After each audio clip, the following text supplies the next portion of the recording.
My name is Jesse Williams. I'm one of several executive producers of Question Bridge Black Males. I want to thank each and every one of you for joining us today, taking some time out of your weekend. We really appreciate it. I want to go ahead and get started with a little intro video demonstrating some of the things we're up to at Question Bridge. And then you'll be joined by Chris Johnson, our founder, who we call the Godfather. All right, so let's go ahead and cue the video and get this thing started.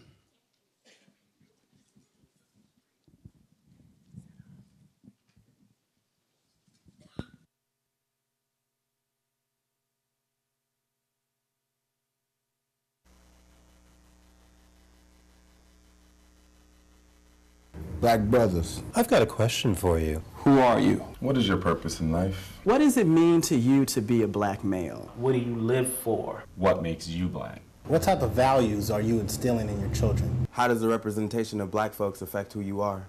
At what point do young people stop respecting their elders? What is it that makes you want to have your pants sagging?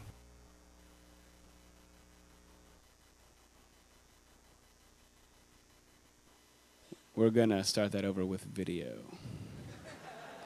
Black brothers. I've got a question for you. Who are you? What is your purpose in life? What does it mean to you to be a black male? What do you live for? What makes you black? What type of values are you instilling in your children? How does the representation of black folks affect who you are? At what point do young people stop respecting their elders? What is it that makes you want to have your pants sagging? How did you know that she was the one for you? What's with this code of the street? Why? Why? Why do we do this when we see other black people in the street? And why are y'all doing this video? These are such black male questions, you know? Only white guys get these.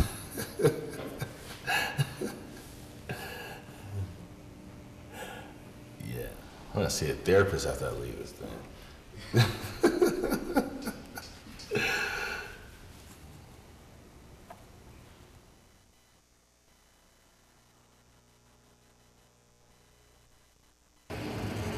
I love older people.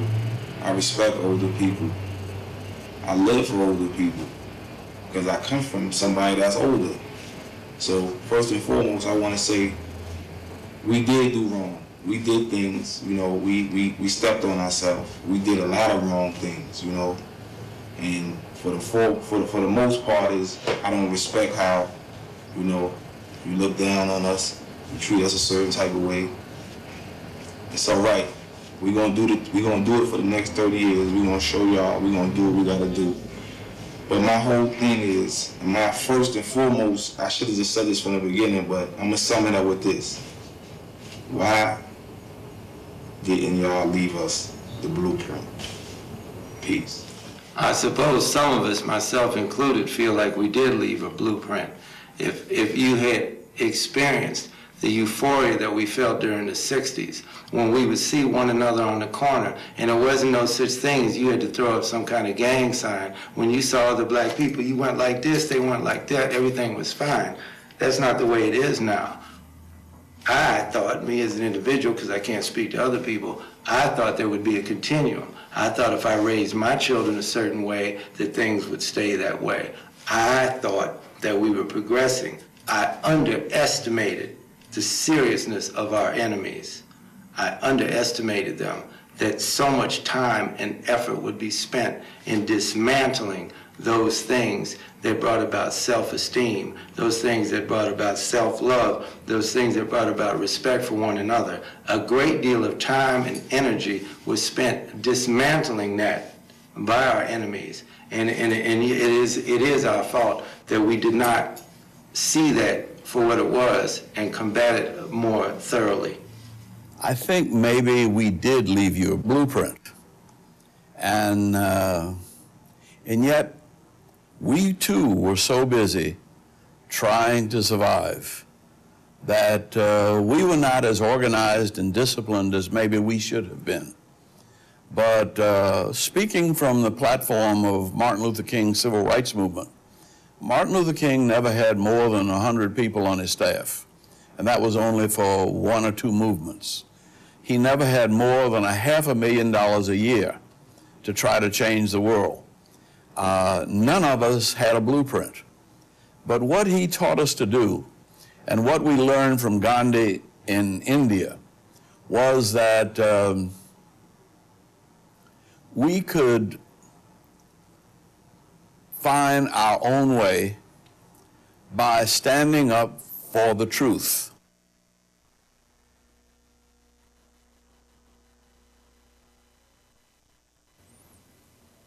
My question to young Black America, the young men of Black America, would be, why do you have that take mentality that I want what I want right now? I don't want to go to school. I don't want to work. I don't want to learn. I just want to take what I want, regardless of who it's going to hurt, who it's going to bother, whose mom is going to send to a funeral home, whose dad is going to send to prison. Why do you have that take mentality? The take mentality. That's my question. A large portion of us, if you're talking about young America between ages 16 and 24, all fall in that, well, 16, maybe 16. 18 to 24 fall in the crack generation. So you have a generation of young men who are have-nots. You live as a have-not for long enough, you notice that no one's giving or giving a F about you, so you start to take. The generation right before us dropped the ball. From my grandparents to my parents, there was a separation. They didn't understand what my parents were going through, and so the disconnect came because they couldn't talk the same lingo that he spoke. Same with my parents and the generation right after them, and then on to us. That disconnect makes it so that we are not teaching each other, and we're teaching ourselves, and we can only teach what we've been taught, and that's that no one will give you anything, so you take. I think we have a take. I think I have a take mentality because everything that I ever worked for and what my ancestors worked for was taken from them. So it's what I'm taught to take. I'm taught to have that take mentality. If nobody don't give it to me, I'ma take it. Or if I work for it, somebody else go take it. So it's a learned behavior, and it can be unlearned.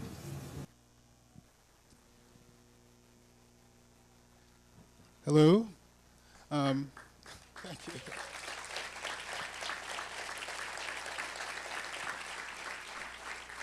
Thank you very much. So what you've seen is a real brief segment from the project called Question Bridge Black Males, which I hope you get a chance to see in its fullness in the galleries.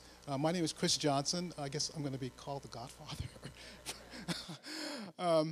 But I want to give you a little background about this, about how what you saw relates to what we're going to be doing here today, because what you saw is a demonstration of something that made Question Bridge as a process work. All of the men that you saw there, none of the questions and none of the answers that they gave were prompted by us. All of that content came just because we created an opportunity for them to speak to each other. So what you saw is that black men, and I think this applies to black men, but it applies to human beings in general, if you give them the right opportunity, then they will speak really critical truths that are really needed on both sides of a divide. In this case, the divide, as you saw, is between a generation of younger black men who are inspired by the civil rights generation, among others, but don't feel as if they have any direct connection with that generation. They know that they were heroes, but they don't feel as if they can speak directly to it. On the other hand, you have elders who have wisdom that they'd like to share, but they don't feel as if they can be listened to. And we know what the consequences are of black men, in this case, not being able to communicate. In 1950, something like 77% of children grew up, African-American children grew up in two-parent families. Now it's like 38%. So the consequences of us not communicating with each other is profound. And so that's why Question Bridge was created, and that's why the team of us who've been working for years to put this together, that's why it exists. But one offshoot of that is what you saw in that first question, where you see a man asking, so why didn't you leave us a blueprint?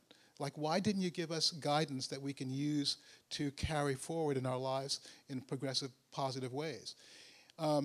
This idea of using questions, it began with something that myself and Suzanne Lacey created in 1992 with a project maybe some of you remember or maybe heard about called The Roof is on Fire. Did anybody, where we had, some of you know about that? Okay. So what we did with that project is we got a group of really animated, articulate, but actually ordinary inner city kids in cars on a municipal parking garage in downtown Oakland. And we said, just talk, just be yourselves, just answer questions, talk to each other as if you're alone. And we put badges around their necks that said, shut up and listen, okay? So that was a message to the mainly middle-class white audience that they were supposed to do nothing but just listen, and that was a really powerful and transformative experience of those people, because they came away feeling as if for the first time in their lives they got insight into what's going on into the minds of these young people. It was really a profound experience. That experience made me realize that if you radicalize the whole process of listening, then something really important can happen. But when I got an opportunity, I guess 4 years later, when the Republican convention was taking place in San Diego to do another project, I realized that the people who were in a position of listening were being very generous, but they were in a passive position because they'd been told to shut up and listen. So when I had a chance to do another project, what I wanted to do was try to address what I knew was a division between African Americans whose lives are basically focused on the values and the culture and the lifestyle of the hood, and those whose trajectory of life have taken them out of the hood. I knew that divide had become so acute by the time that Bill Cosby, among other people, were talking about it a lot in the mid-90s, that something needed to be done. But I realized that if listening is a form of being generous but is passive, that asking a question could be a more active way for people to communicate.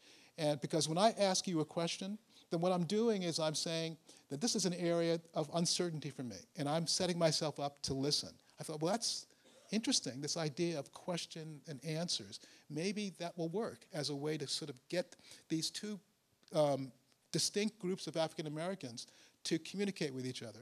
And that little model project that I did in '96 was picked up by Hank Willis Thomas, who's here with us somewhere, and my team of people who worked with us. I mean, Hank and I worked together for 4 years, traveling around the country, and put together what you'll see as the full project. But the reason we're here now is because it seemed as if the project needed, among other things, some way for these generations of people to really communicate. So that's why we're here today. This is obviously not a question bridge specific kind of process, because that's based on the idea of making it safe for people to communicate by using video back and forth. That's what makes that dynamic that you saw and that you'll see in the installation work.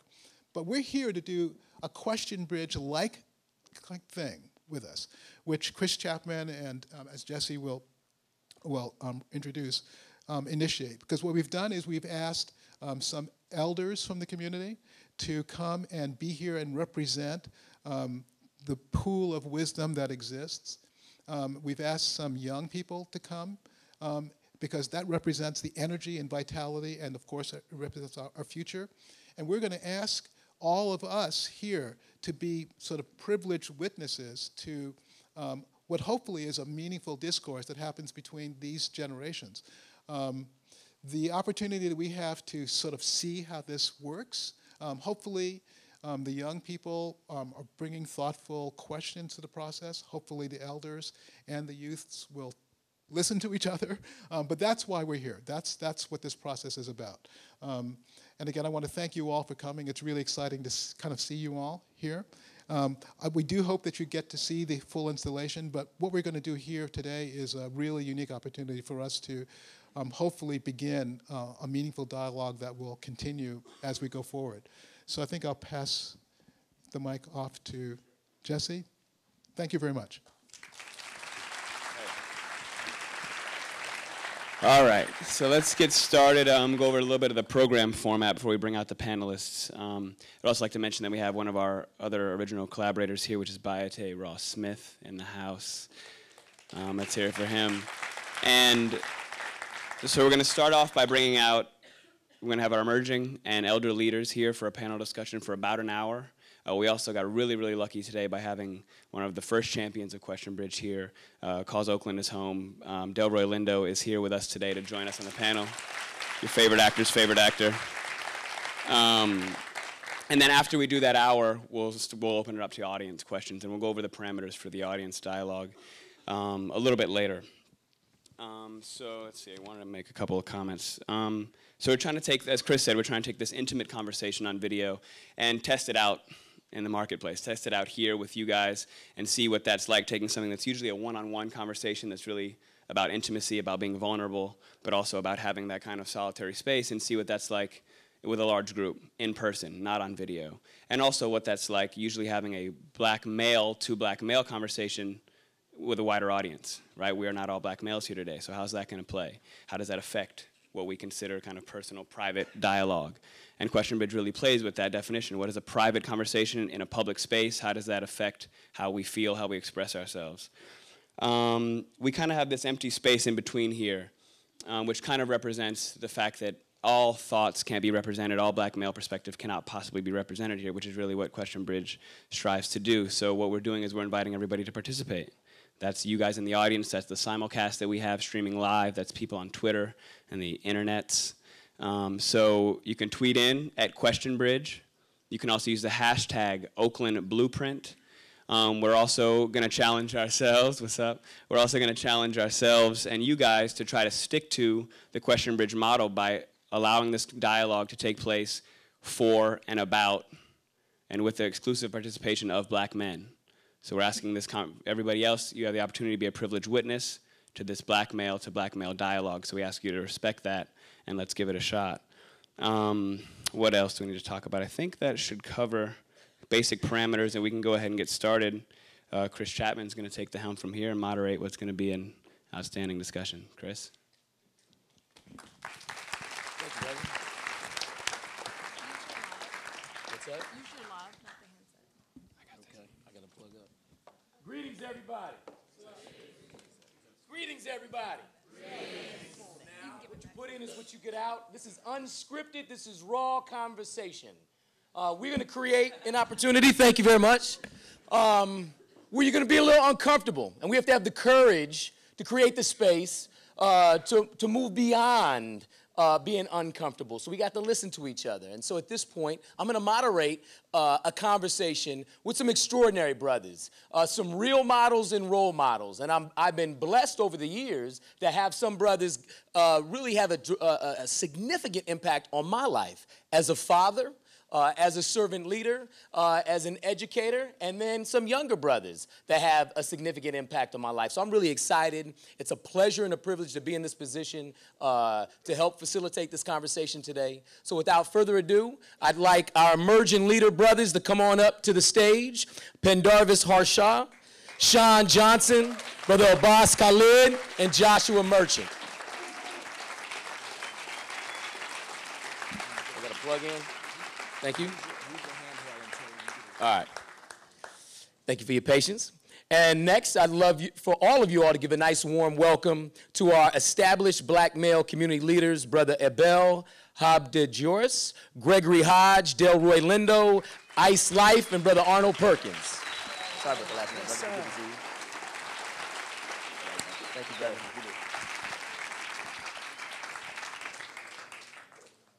So give us a moment just to sync up our mics, and we will begin the conversation.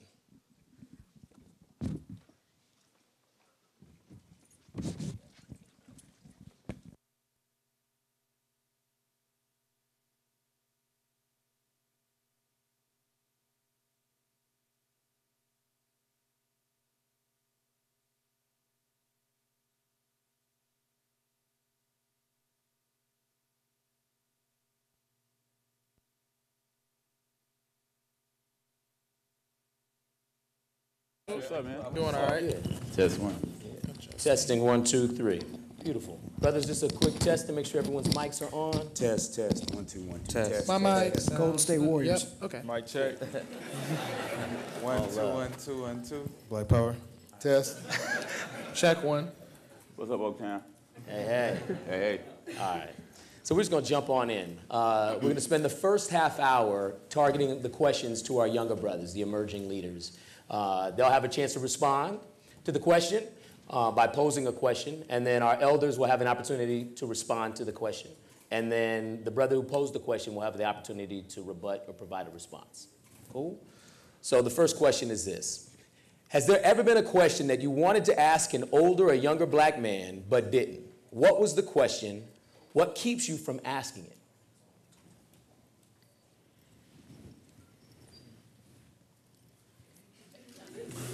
Cricket. So how about Brother Abbas? You want to take the first? So one question for like the elders that I really wanted to ask is, why is it that we for instance, my grandfather, they constantly feed into the media about like their portrayal of us, like that we're violent, and that they have this perception of all of us are the same, like even by the way we dress, and that it's just, part of the reason why I really didn't want to ask it is because I think that for my grandpa's kind of conservative sometimes, like he was in that area, he's 74, but he's still like business first kind of thing, you know, so I just it's kind of like an awkward conversation with him, so, and he's not really that open with me about stuff like that, so that's a big question for me is why is it that he feeds into that, like that image that we're all violent. If you dress like this, then you have this certain image and not looking at the context behind it and why it's there, you know?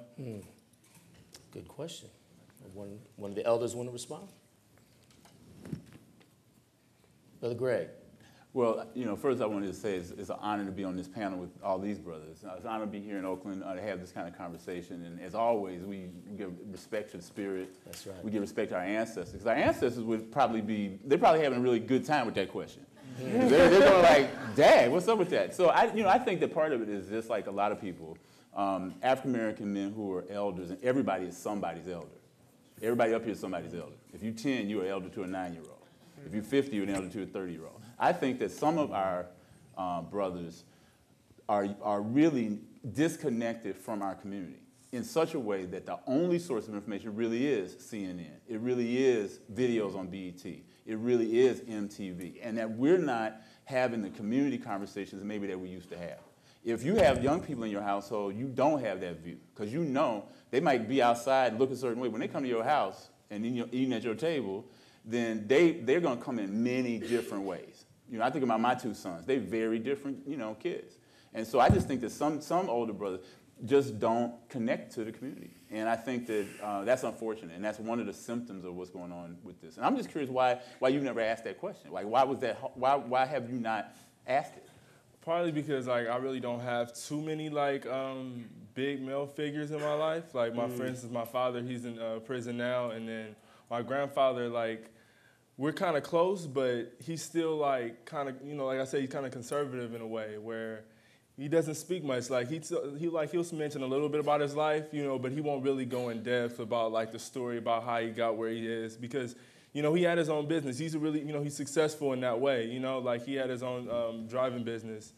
And but there's just like, I feel like there's somewhat of a disconnect between, and I think that's with a lot of males and they're like older, you know, fathers or grandfathers, is that there's a disconnect about like what it means to be a father and that perspective. It's not just being in the house, it's more than that. You know, it's actually having that connection and that conversation. And like, that's part of the reason why I just didn't feel comfortable asking him that question, actually sitting down with him, because he just doesn't feel, like he doesn't really seem open, you know, so. Brother Joshua Merchant. Yes. My question is actually, my question is actually very similar to Abbas's, also dealing with a conservative like grandfather.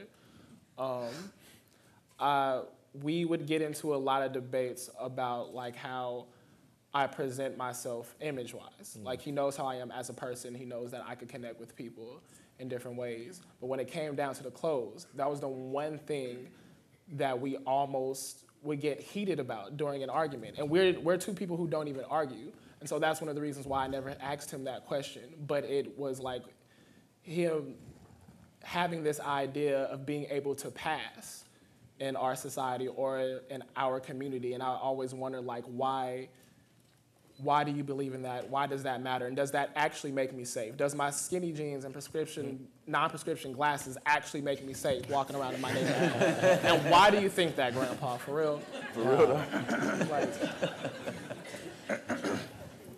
Brother Arnold, respond. First of all, he or she who controls the media controls the minds. And so I think there's a purposefully to put us in the media in negative space, and we feed into that. The second thing is I want you young people to be able to code switch, to know when to dress one way in one setting and when to dress another in another setting. I think that we close down our shop even before we get to the shop door, and I wanted to see us to be able to move fluidly within a society. I'd like to jump in, Please. just to piggyback on that, and this goes to what I was going to say in response to you, which is that we do not control the media and we do not control the images in the media. Therefore, it makes it much more important, critically important, that we then make individual choices about who we are, how we conduct ourselves. And we can never underestimate the power. Your grandfather knows you personally, but part of what your grandfather is responding to, and also yours, are the images that are out there in the media and the messages that those images convey to all of us. And so what it does, I believe, is makes it that much more critical that we make personal choices about how we comport ourselves. And as you said, dressing one way when it is appropriate for one situation, but understanding that in another situation that may not be appropriate. And the fact of the matter is, no matter who we are, wherever we are, we're all going to be judged all the time.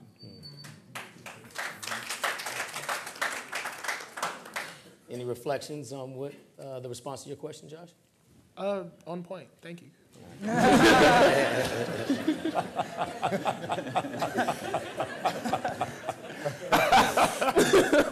All right, Brother Pendarvis, question you'd like to pose to? If I were to ask one question to any elder black male, I think it would be the question of how to tie a tie.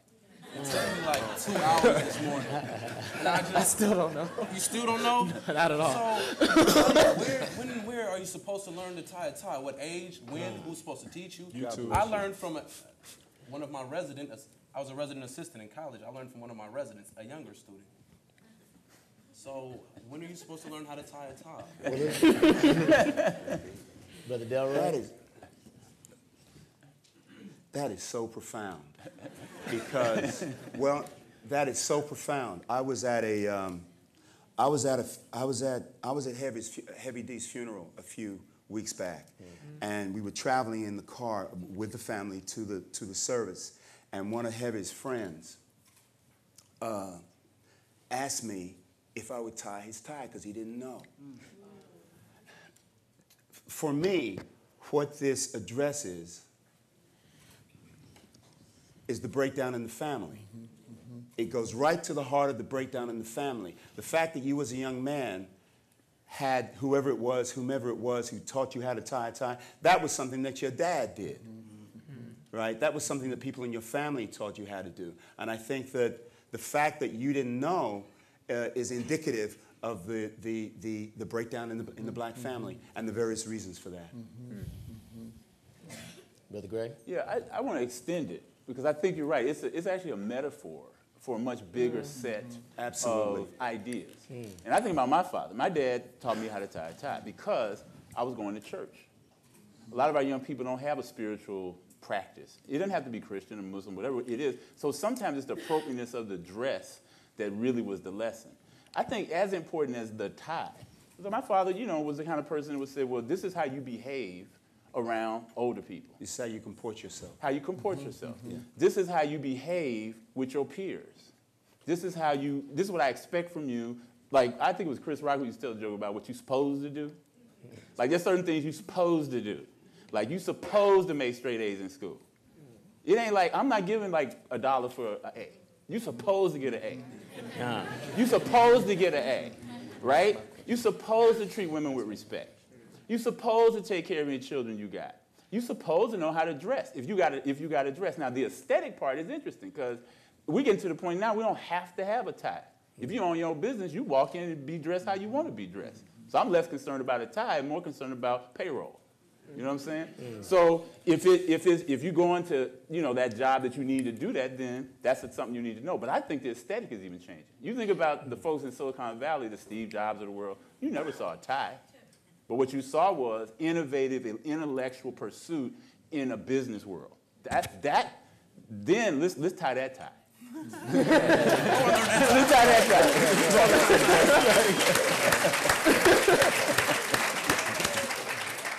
Ben Darvis, any response, brother? I'm all with tying ties like that, and I believe that the fact of the matter is that I learned while I was in all-male freshman dormitory, which basically served to make sure I was polished for manhood. So the areas that I missed coming out of my household, that dormitory served to make sure I knew how to tie a tie, leaving out of there. So I definitely understand what you're saying. It's the family. It's the family that's supposed to do it, whether it be the traditional family or the overall family.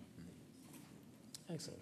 Ice, I'm looking at you just for a moment as the only other brother with a tie on. I'm curious to know, when did you learn, who taught you how to tie a tie, and what age were you around? I was being given an award. I was 22 years old, and it was a black tie event. All ties in, right? And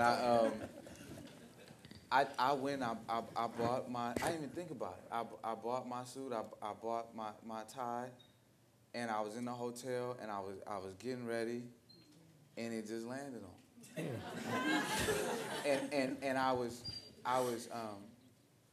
embarrassed. Because see, those of us that, and of the brothers that I know here, especially the younger brothers, we all come up from our teenage years where you get gassed a lot. Like, oh, you're doing good.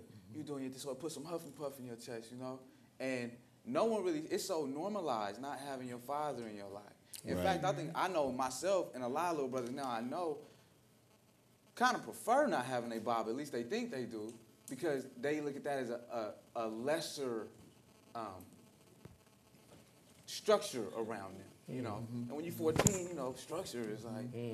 So I never really, I didn't take me not having my father in my life serious until I was at the W in San Francisco for this event, and it just hit me, and I didn't know. And I went out into the lobby, and I was standing there, and it was a woman in the hallway. She was vacuuming the hallway, and I asked her if she would help me. And even when I asked her if she would help me, I just wanted the help.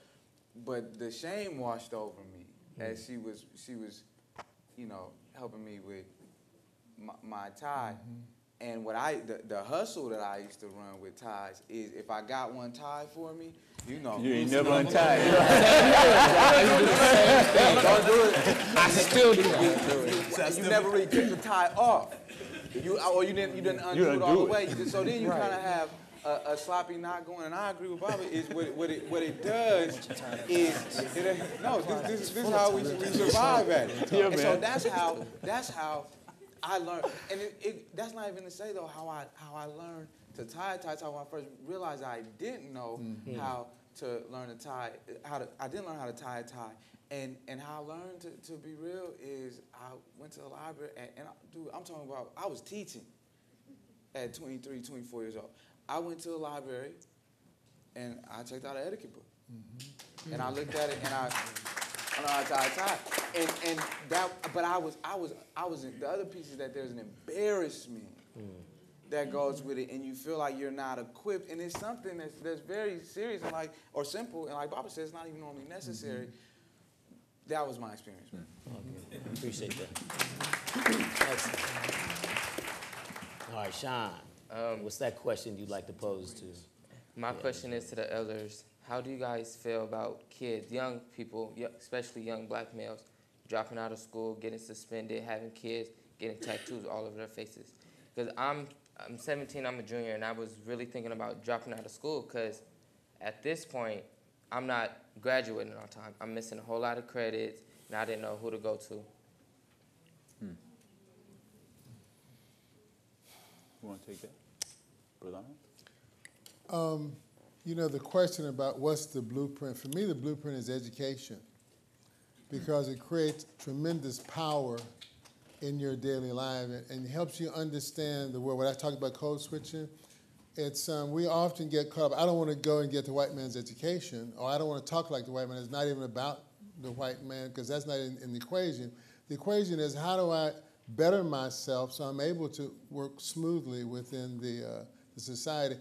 And in terms of tattoos, people judge you. I ran an organization here in the county, and when you walk in the door, there's a quick snap judgment. And so if you have 4 dots on your eye, then I might not consciously think about it, but unconsciously, I say, I'm gonna hire this dude because he didn't have 4 dots. So I encourage young people, if you get tattoos, have them where people don't see them to judge you. I'm not opposed to tattoos.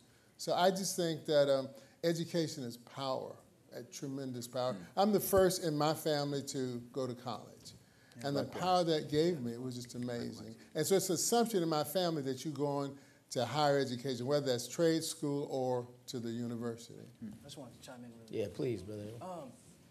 So when I'm hearing you talk, I hear a lot of my own personal story. And so I'm a first generation college student. My family's from Ethiopia, and I'm an older brother. So I had nobody who was telling me what I needed to do. And the counselors were just like, just do it, just go for it. But it is intimidating, you know? And when you look in, you really want somebody like a Mr. Perkins, Mr. Hodge, to give you that guidance because you trust them and they know what time it is. But it makes your hustle that much more stronger. And I remember going through that process, not even knowing how to fill out the financial aid, not even knowing who to talk to, going through. So the point that you made about the education is vital and understanding exactly how that helps and how that moves us, but it is such an intimidating process. But it does make your hustle that much more stronger, and you walk out at the end of the day knowing that you did it and you can teach somebody else. So I'm proud of you. Yes. Brother Delroy. Where do you go to school? Skyline High School. I know we're in a room full of strangers, but do you mind sharing, just broadly, you don't have to get into detail, but just broadly, what are the circumstances that have led you to the point where you were thinking about dropping out? Failing math 2 years in a row, getting F's on quizzes, report cards. I looked at my transcript, all you see is mostly F's. And I know, because I want to go to North Carolina A&T. Beautiful. And I know they're not going to accept F's or D's, so I'm pushing myself to go to summer school, talk to the office, to sign up for summer school and get all my credits in order, try to take Laney classes, merit, whatever.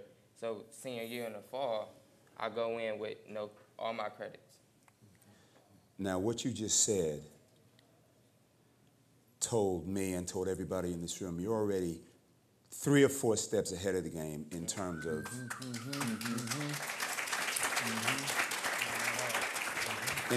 of not succumbing to a system that is set up for you to fail. Right. First of all, Okay, you said you failed math. When you were failing math, is there an apparatus in place at Skyline High School for you to go talk to say, I'm having this issue, how do I improve my math? Well, this is my first year at Skyline because I went to Met West High School for my freshman, sophomore year, but I heard the principal at Skyline cut the counselors. Cut the counselors, and okay. we have a VP, assistant principal for each grade level, and it's 483 juniors to that one person. That's hard out here. All right, so you are very clear of the kinds of obstacles that you're up against. The fact that you are talking about going to college lets me know that you are not accepting your circumstances. You're bigger than your circumstances. Right.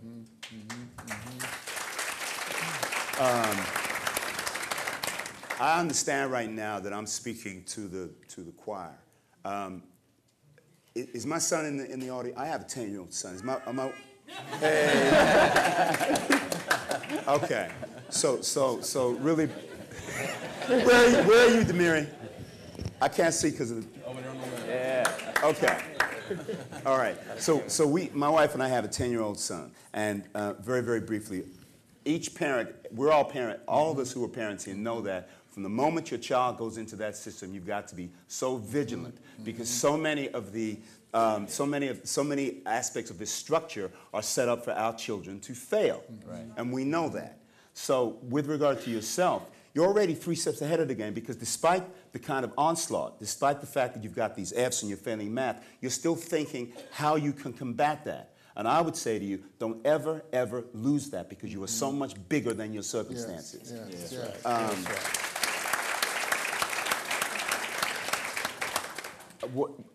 Specifically, why don't you and I talk after, and then we can speak about maybe specifically how you can, okay?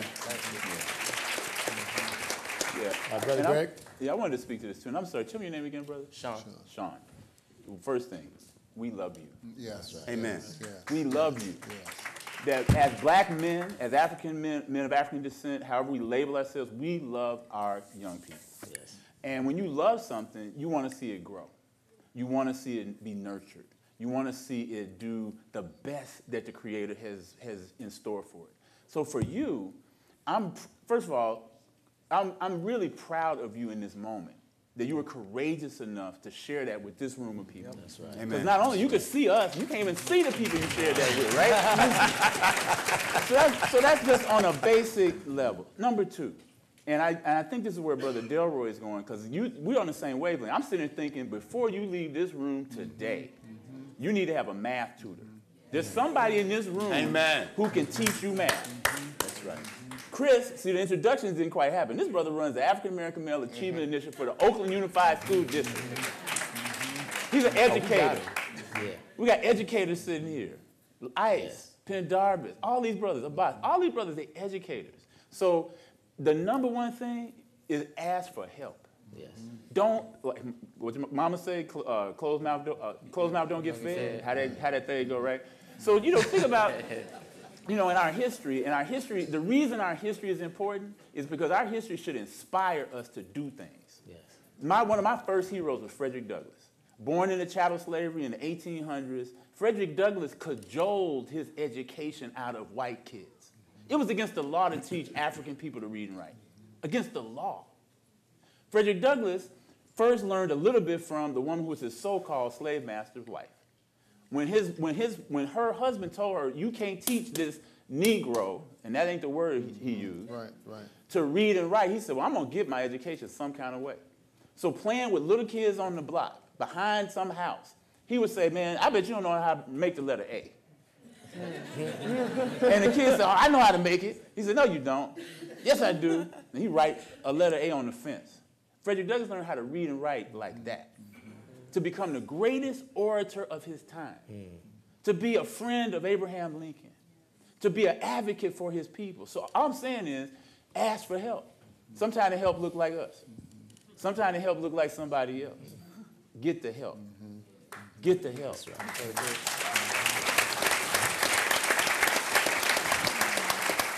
Brother Ice, and then Brother, I went to Skyline High School.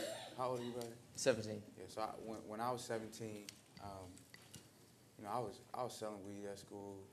I graduated with a 1.89, and I was begging my mom to let me take the GED. I was disengaged.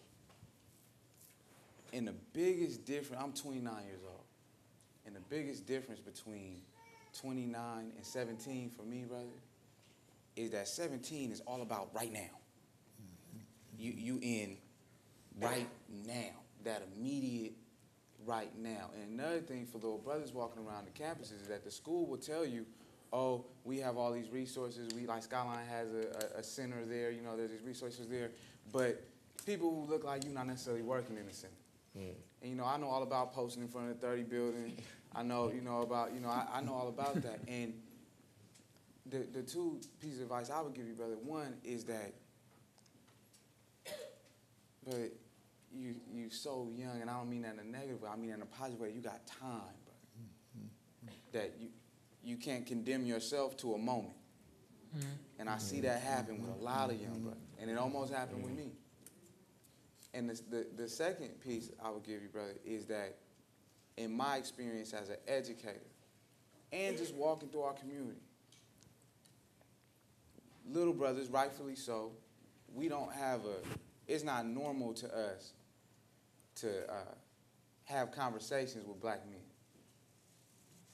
And, you know, when in the educators, you guys know, it's like, if you walk in the classroom, it's a group of brothers they never seen you before. The first thing out their mouth is, oh, who is this one? That's right. It's the first thing is the negative. The first thing is and, you know, and you can't say nothing to the little brother because it's, you know, and I understand what that's about. But open yourself to asking for help, not seeing a weakness in it, and his brothers up here that would be a great resource. Thank you. Brother Sean, did you want to respond to anything that your elders shared with you? I know I got support around here. That's it. All right. What's up? Thank you. All right, so I want to give the younger brothers just one more opportunity to, if there's another question on your head or your heart that you'd love to pose to or like to pose to your elders, to create the space for one more question before we transition to the elders asking the younger generation. So is there one more question? Brother Pendarvis. Ice touched on it, and I want to follow that taxi. This train of thought. So all year, this past year, I've been running around the city of Oakland and wherever I traveled, interviewing elders, doing a project called OG Told Me, where I'm asking elders for wisdom, basically taking a photo of them, asking if you had one quote to tell the youth, what would you tell them? Some of the elders on this panel I've actually interviewed. Through this process, I've gained an appreciation for the aging process. I'm really liking how I'm getting older. I like how my picture. I think I saw gray hair in there somewhere. You liking this? Hey, at least you got hair, bro. At least you got hair. I'm really appreciating the aging sensation, this whole growing older. I realize life doesn't end at 21 now.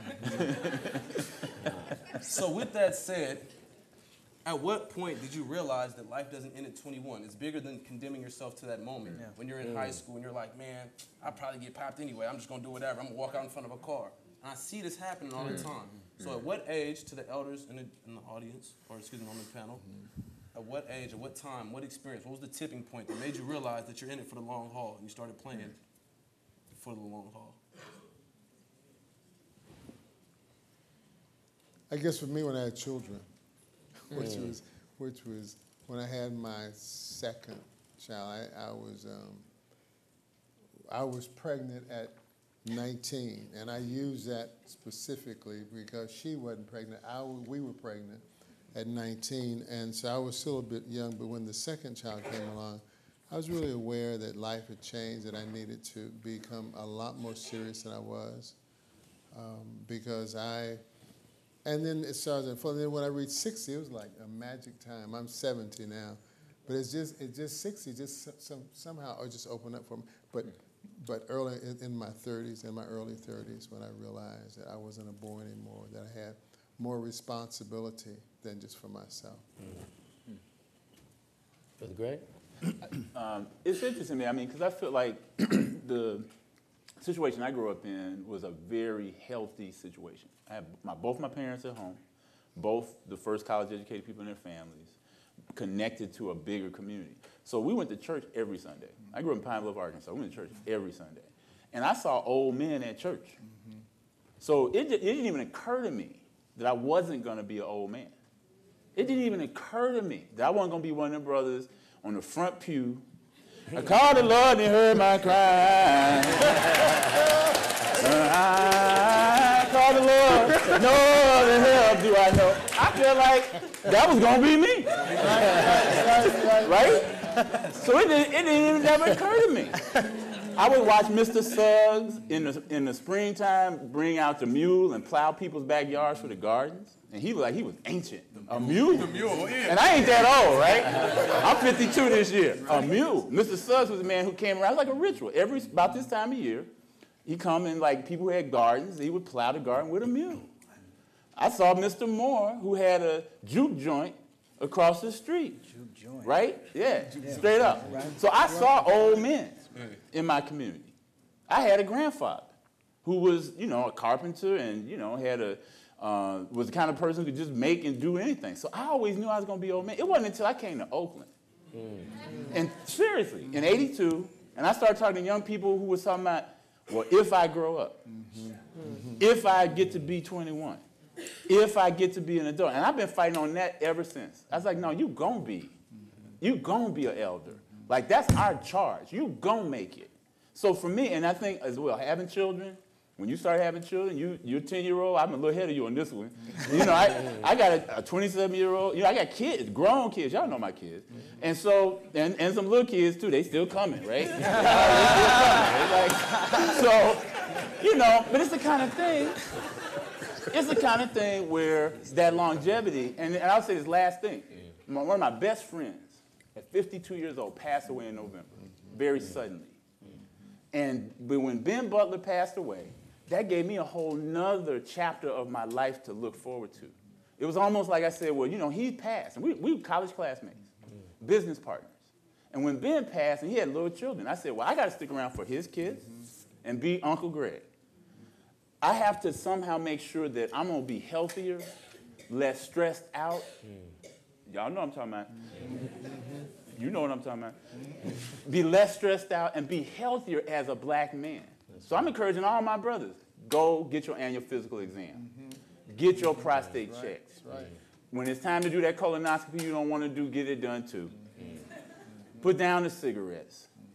Do stuff in moderation. So we can be here for these younger cats. So they can see us have gray hair. So they can see us die of old age. Die of old age. Not all this. That's it. Real talk. Real talk. That's it. Yeah.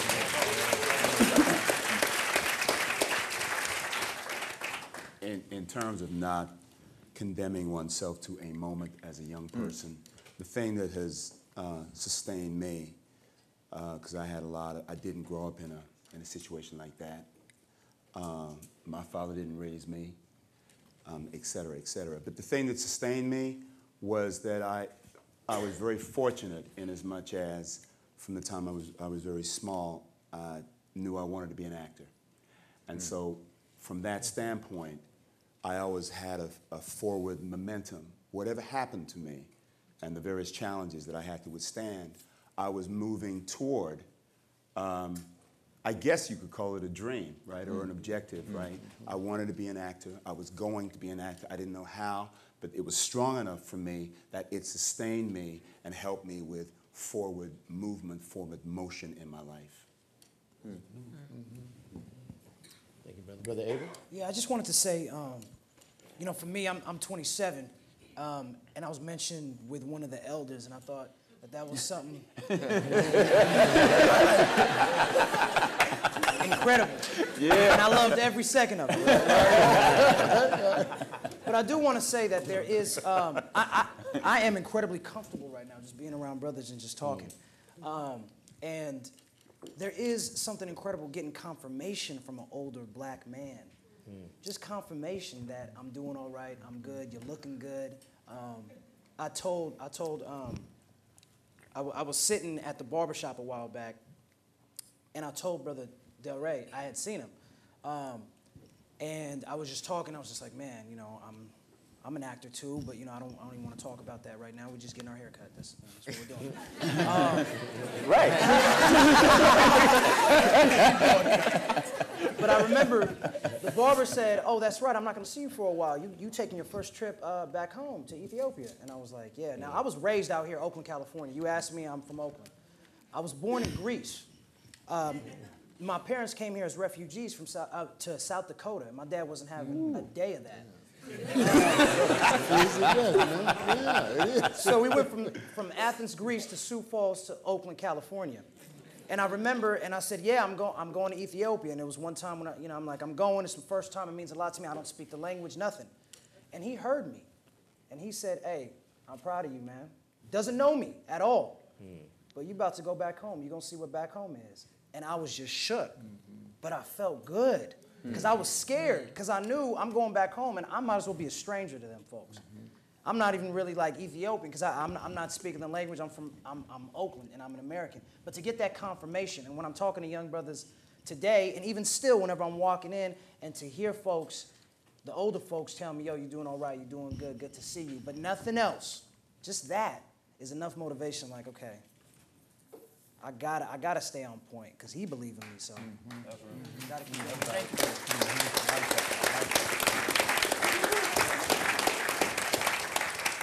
Brother Ice, you want to bring us home with the response?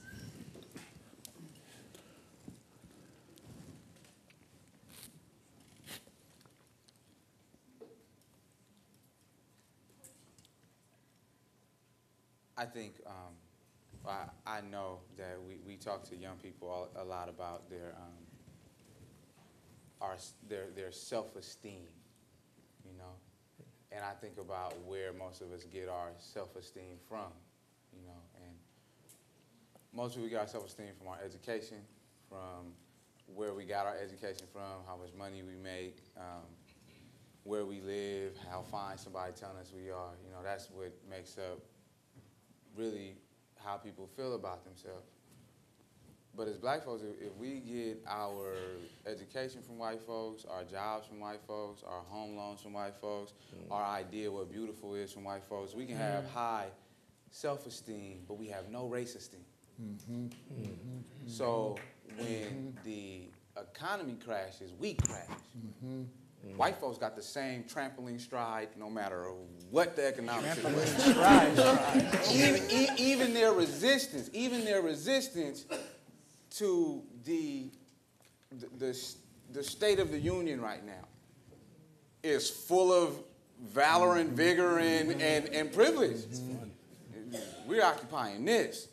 You know, this is you know, and I think for me,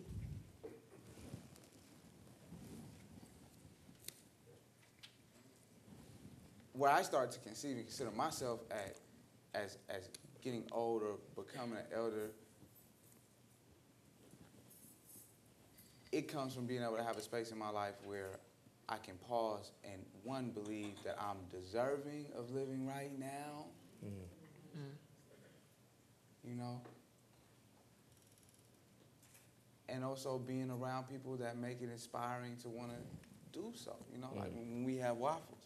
You know, Bob, he'll be eating, he you know, if the brother talks, you know, he'll be talking, and I was like, wow, the brother's hair is black on the top.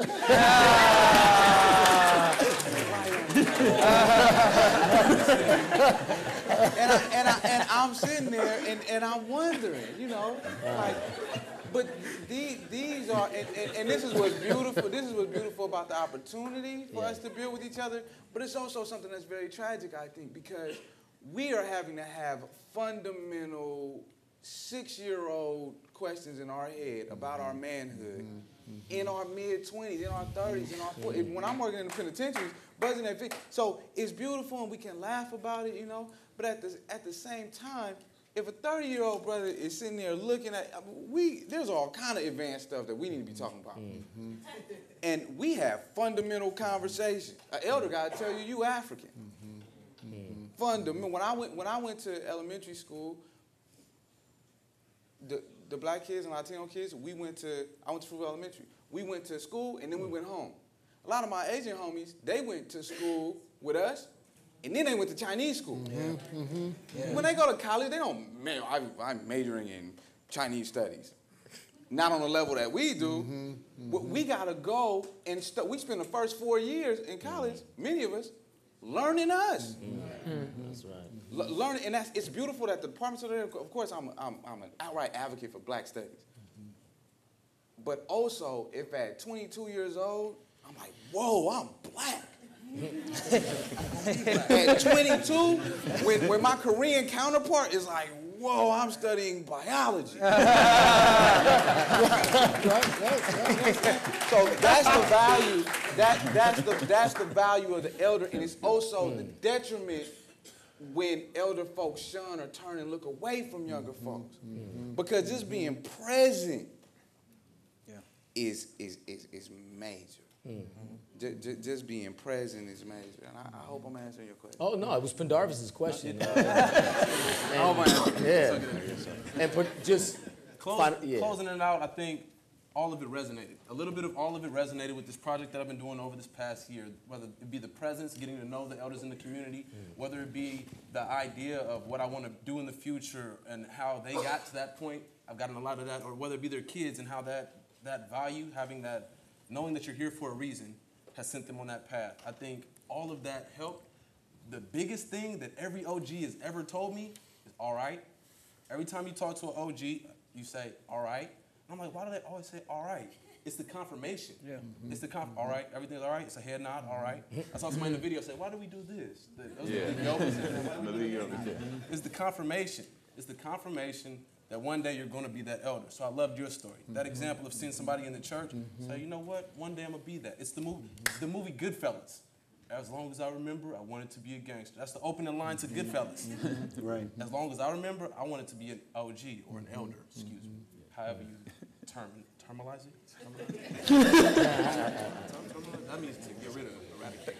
That's however you want to put it. Thank you. No, all good, all good. So at this point, we've had the opportunity for the young brothers to pose questions to their elders.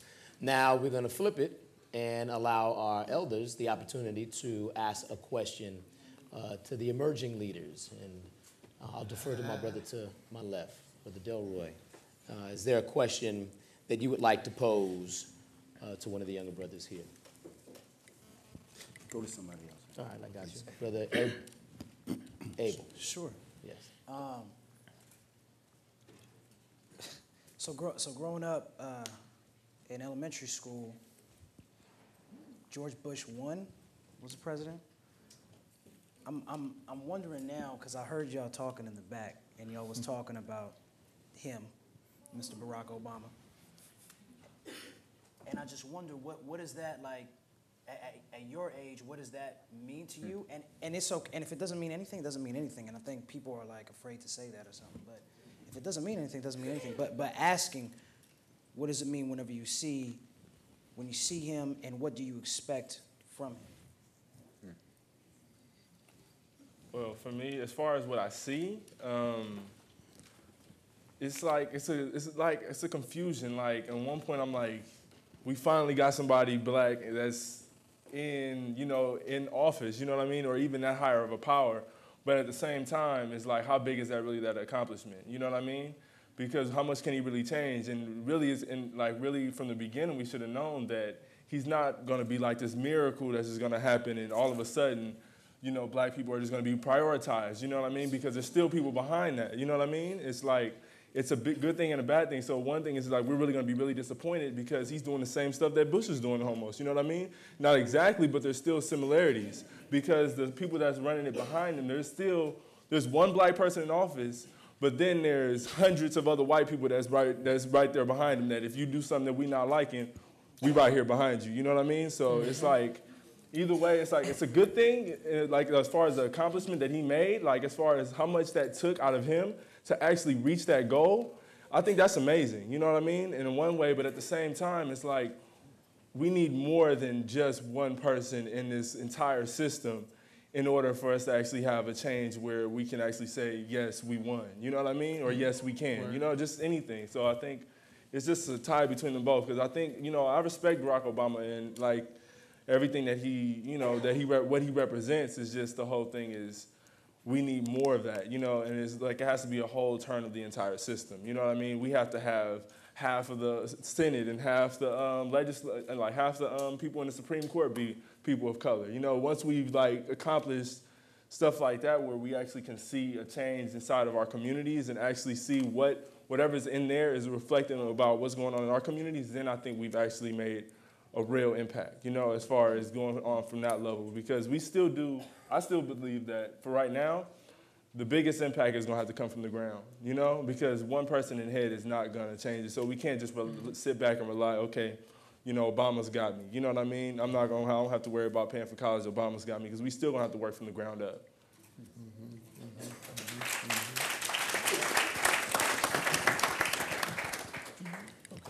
want to give the youth a couple of, not necessarily youth, the emerging leaders. Any other responses, though, to Brother Abel's question?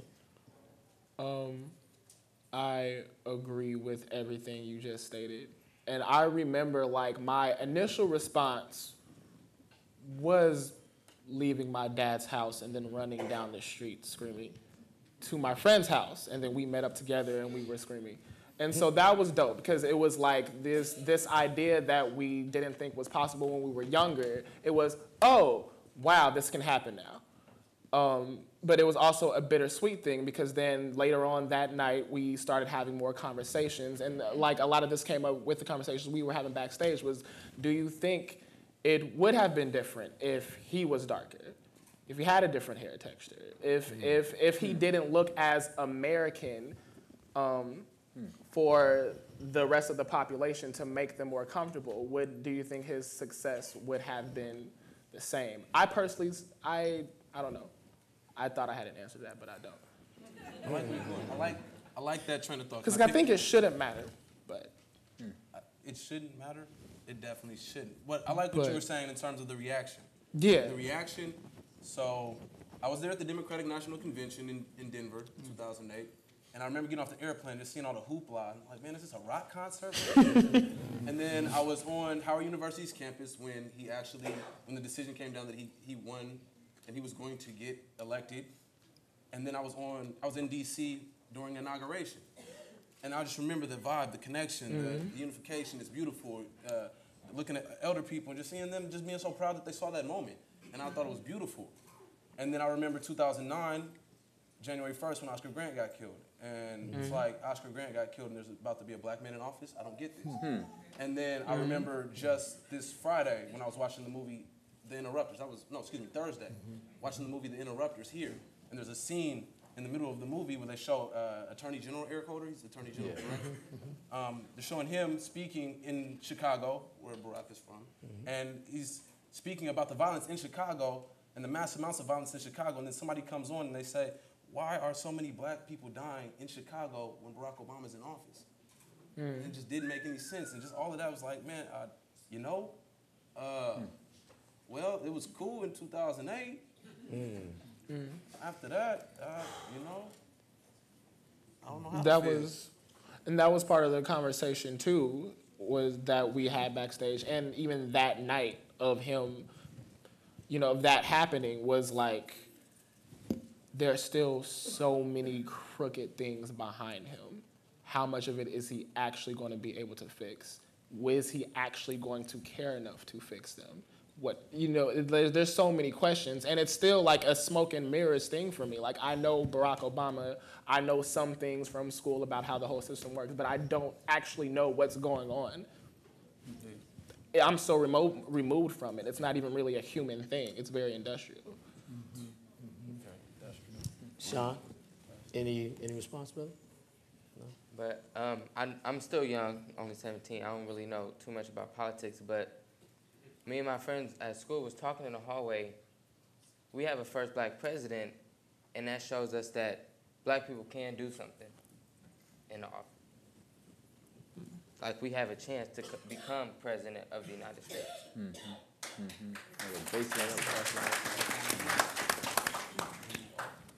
Brother Abel, any response to what the brother shared? No. Thank you. Cool, thank you. You have your question? I do. Go for it.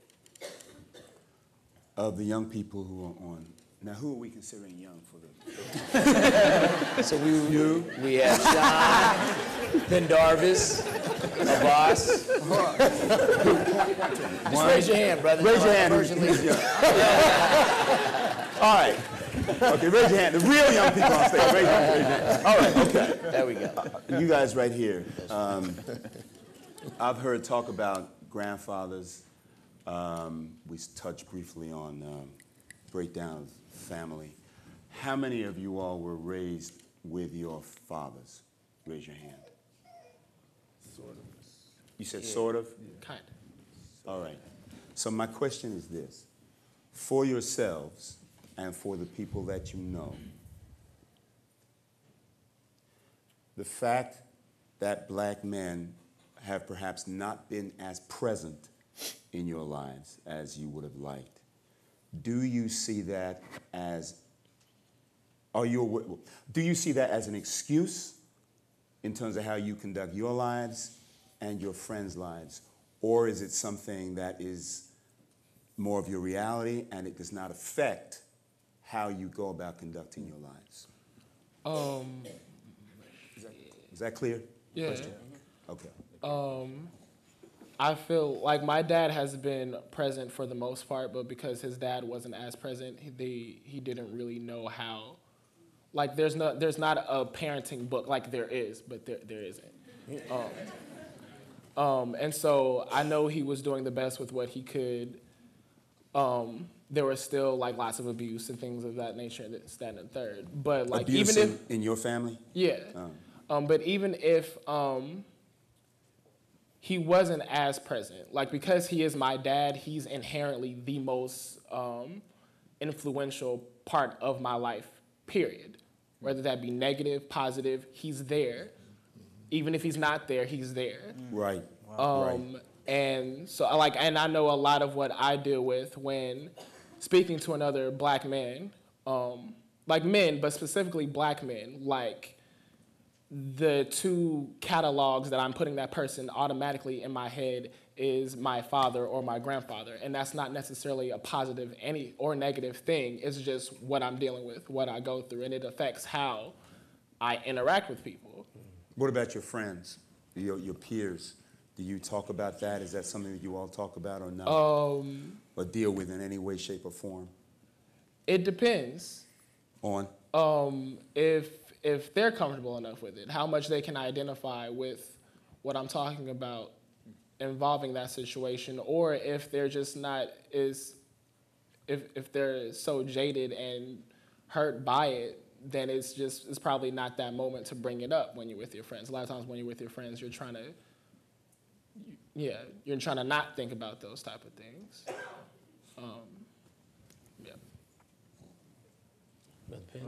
So for me, like beginning stages of my life, you know, I feel like my dad has always physically sort of been in my life, besides the times that he was in and out of jail. Like, cause since I was in the 6th grade, he's been in and out. You know, just in and out. Even really before then, but it wasn't as constant. Now it's just very constant. Like he'll be out for a couple months and he'll go in for more months, or for almost a year. Then he'll come out for a couple months and he'll go back in.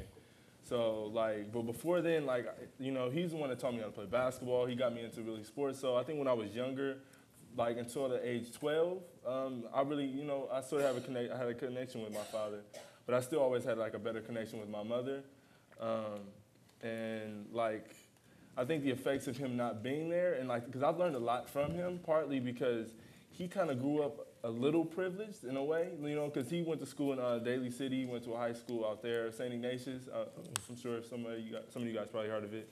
And you know, it's like he grew up pretty well. It's just that he was spoiled. You know what I mean? So it's just, and I kind of seen the effects of it, and it's like he just didn't want to work, you know, and like that's something that my grandfather just like, you know, he kind of blames himself sometimes, is that if he would have made him work earlier, then my dad wouldn't be in so much trouble now. So it's just like, I feel like I've learned so much from my dad, because I know for me what kind of parent I want to be to my child, because I've seen it both ways. Like how, like for my grandfather, he would spoil my dad, you know, and then for my dad, it's just like, he's there, but he's not there. Like when I was living with him, it was like half the time the lights weren't on. You know, and then there was a point where, you know, where there was no water at the same time, so I have to go somewhere else just to take a shower, you know, and then there was a lot of times where it was just me and my sister, you know, I would take care of her, you know, so, and it was just a lot. So like, as far as like his impact on me is like, it was big, and even though sometimes it was negative, it was a positive experience on like what I want to do for my child, you know what I mean? Mm-hmm. So, but for my grandfather, it's like, even though we don't have that connection where it's real personal, where I can talk to him, he's been there. He was the first person to teach me how to drive. I learned how to drive when I was really, really young. You know, my grandfather's a bus driver, so he had a lot. So I was pulling on the lot. So you were driving buses at 8 years old. Probably community. No, not quite. It was like 12. But yeah, I was driving really young, so, I knew how to drive. I was driving on the freeway at like the age 14, you know what I mean? So he started early, so it was just, he taught me a lot. He's the one that started teaching me how to ride a bike. There's a lot of stuff that my grandpa taught me that my dad wasn't there for. Like after those times of my early ages, I learned everything from my grandfather, It's just like, my dad still has never been in the car with me while I've been behind the wheel. And my grandpa has been behind the wheel with me countless times. He's been there since the first time I drove a car until the last, he's just recently got in the car with me, you know what I'm saying? So it's like, he's been there, he's been there for me, and that, he constantly still supports me. Whenever I need anything, I can ask him. And then same thing for him. Whenever he needs help, I'll help him as much as I can, So right. I feel like that father figure is very important, and I've seen it within my peers about you don't even have to ask anymore. You can kind of tell by the way people act, right? How much influence they have on their how much their fathers have been in their lives. Got it. Because most of I'm telling you, probably 75% of the people that I know, their fathers haven't been in their lives, and it's. Or if they have, it's been they were there for a second, then they left. And I was just wondering where this all started. Where's the root cause of this? Because I know, I think there was somebody before said a statistic about 55% before had 2 people in the household, and now it's 38. So what's the cause of that? Where is the root cause about why that's happening now? Part of it I was thinking about, I think it was in the 80s about how government aid is in order to have government aid, with Section 8, you couldn't have a father figure in the house. Right. So a lot of father figures would leave out in order for you to have that support that you needed in order to survive, Right. So, and I was is that what's going on? It's just a continuation of that, Right. So. Right.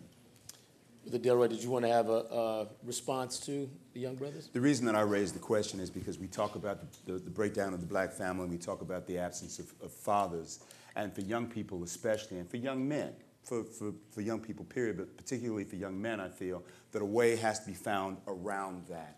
That cannot be used as a crutch, if you will, to justify why young black men can't do better or don't do better. And the reason I asked the question was because I wanted to see to what extent you guys have an awareness of that yourselves. Sean, you wanted a response? For me, it's the opposite.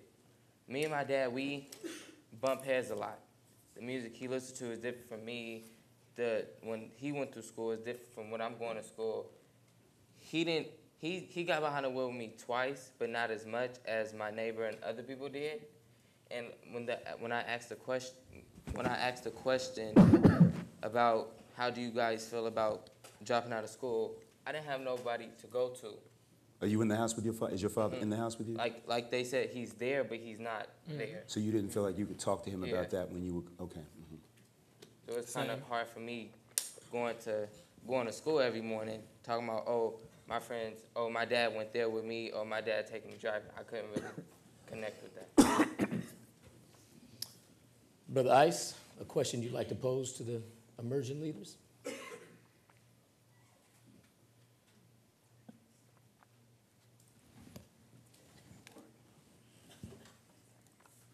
I wonder,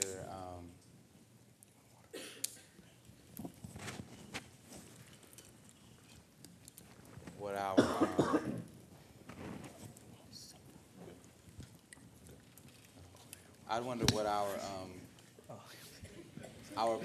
our perspective is on our obligation or our role in our communities. I think that a whole lot is proposed to us, but I don't think a whole lot is expected of us. And I wonder, when the brother was talking about being at school, nobody's tripping off young black boys. It's almost like people, the black thing is yeah, all right. I was just at a health conference, and the whole conversation was about how all these different racial communities were gonna grow because of Obamacare, you know, within the health system. Then I had to go, what are the black statistics? And they're like, oh, you know? So I wonder what we think what we feel like our role is, our obligation in our communities, you know, what that is for people. That would be a question I would ask. So the question you're posing to the young brothers is, how do they see themselves in the community? What role they play? What is your role, accountability, responsibility, value to the black community, if any? Who would like to take that one first? So for me, I think one step is, I think one big issue within the black community, period, is that the people who are outreaching to like the youth are most of the time the people who are slanging drugs and all of this. And so I think for us to counteract that, our role, once we have found that that's not where we're going, our role is to go back into the community and do the same thing they're doing, the kind of outreach they're doing to our youth, because we're not in the streets out there where the youth are walking every day, when they're walking from school, walking to school. We need to be there. I think that's part of what we need to be doing, is just really being there for the younger generation, because if we're not, then it's gonna continue the same cycle. You know what I mean? We have to break the cycle and actually being in their lives. So I think once we have came out of like that, you know, that state of like high school, I think we should always have an obligation to be back supporting our students, you know what I mean? Because I've been working with youth work since I was in high school. I graduated in 2010, and then right after, I still was going back to the high school. I still work at Fremont High School, still work at Castlemine, still go up to Skyline, you know? So I still constantly go back, because this is, you know, if it wasn't for somebody else doing this for me, I probably wouldn't be here sitting in this chair right now. So I feel like our obligation is to make sure that we make that example and make sure we go back to our students, you know, because I think that's one big role that we have. Excellent. Thank you, Brother Abbas. How about you, Penn? I believe wholeheartedly exactly that. Same sentiment. If nothing else, we are the continuum. We just continuing the work. Pass it down. Somebody was there for us. We need to be there for somebody else. Baba, you said it. You're an elder to somebody. You're a youngster to somebody. All across the board. See, I believe our charge is to be that continuum. All good. Ice, any rebuttal or go ahead, response? And for me wanting to go to North Carolina A&T and want to major in education, I want to be a counselor. So growing up, my situation with school, I do not want people like me, kids still in high school, going through the same situation I went through. Right. Missing a whole bunch of credits, trying to a year behind and catch up to graduate. Good for you.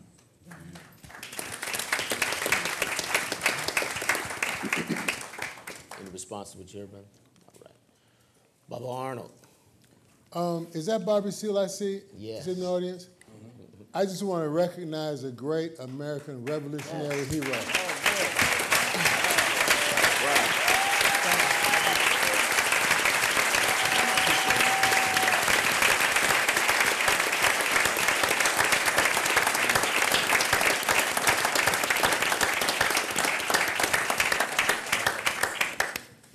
I just want to say, if our young people don't know who he is and what he caused to happen, and how many mouths he caused to feed, how many health clinics he caused to happen, we ought to do that. So I just wanted to do that piece. Thank you. My question is, how could we as elders make it easier for you young people to interact with us?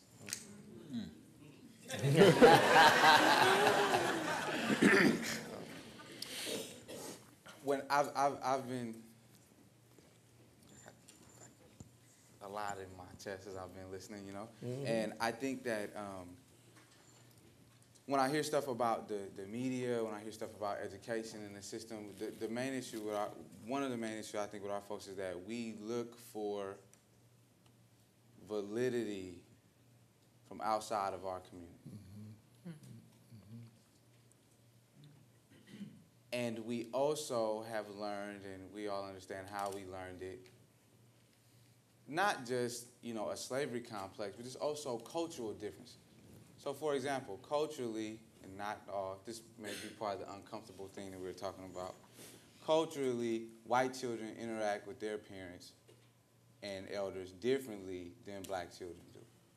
And it's not the whole stereotypical thing of, oh, well, white children are, you know, run around and do whatever they want to do and are bad, and that black children are terrified of their parents because they'll get a whooping. You know, I hate when I hear that kind of thing.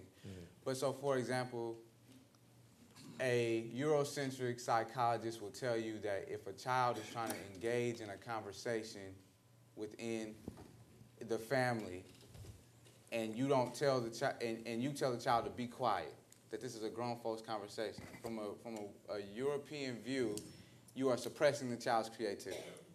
You are stopping that child from being able to grow, and that's fine. And folks from Europe can believe that and operate like that. That's fine. Well, black folks, you know, grown folks' business. You know, because the reality is, if I'm 7 years old and Baba, Greg, and Arnold are having a conversation, and I want to walk up and just go, "Can I have?" Or, you know, it's not be quiet because I'm trying to suppress what you want, but it's because by sitting there and being quiet, you're going to learn something. You're going to learn how we interact with each other, how we build with each other, and that's cultural to black folks. And I think one thing that we've also gotten from a very generalized but white view is that our children lead us. You know, that our you know, mommy, no, and then it's no. Whereas what I think for the elders to communicate with us is it's really hard for me when I'm in conversations with elders and they're like, what should we do? You know how terrifying that is? Do you hear, this ain't the Bible, it's just a number that came off of my head. It ain't the Bible at all. If a brother's 80, you've been on the planet, I know you 70. If a brother's 80 and I'm 20, and you asking me what we should do, you had a 60-year head start. And imagine, brother, you've been living somewhere 60 years. I just got there, and you asked me how we get to the hospital. That's terrifying. What I need from our elders is the play. Is the what? The play. The play. You want to know what the play is? This what we doing. This what we doing. I was in Phoenix yesterday. I talked to a booking coordinator, and you know my booking coordinator's like, you know, the thing at the museum, remember this weekend, and the production was going over long, and I looked at the thing, and I saw the names, and I had respect for the people that were putting the event on, and what I thought about was Baba sitting here and this chair being empty, and me having a role to the conversation, and I know his thing will be Ice be there. And we lack that in our community. Elders are not, and it's not true that we don't have elders in our community. We don't have people that we listen to or people that we can go to. What's going on is that young people have, young black kids have a Eurocentric option of following black leadership. It is an option. When I'm on university campuses and Cornell West come to speak, the black folks could maybe come. Even white youth are like, Cornell West, I'm going. Go to the Panther reunion party here. And how many young black youth feel like they gotta be there? And that's what I need from our elders and from our leadership is the play. I gotta respond. I know I'm not. Breaking protocol, but I'm let me go not. Follow your spirit, brother. Go ahead. Let me not break protocol. You go ahead. And if it's on your heart, then it needs to be said. I want to make sure the youth, though, have an opportunity. No, let the youth talk. All right. And then I'll hold it. Sure. First okay. All good. All right. Sean, what are you thinking? Penn?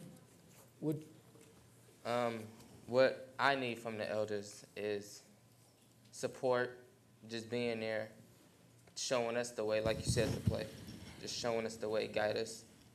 Being on the earth longer than us, we just now getting here. We need to learn how the world works.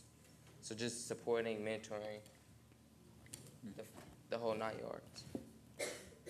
It was something interesting. I just was talking with some. I actually got a mentee for the first time in my life, and I'm his mentor, and it's a crazy, amazing, beautiful experience to have somebody that you're not related to actually look up to you like you're related, and just tripping on that, and me and him look alike.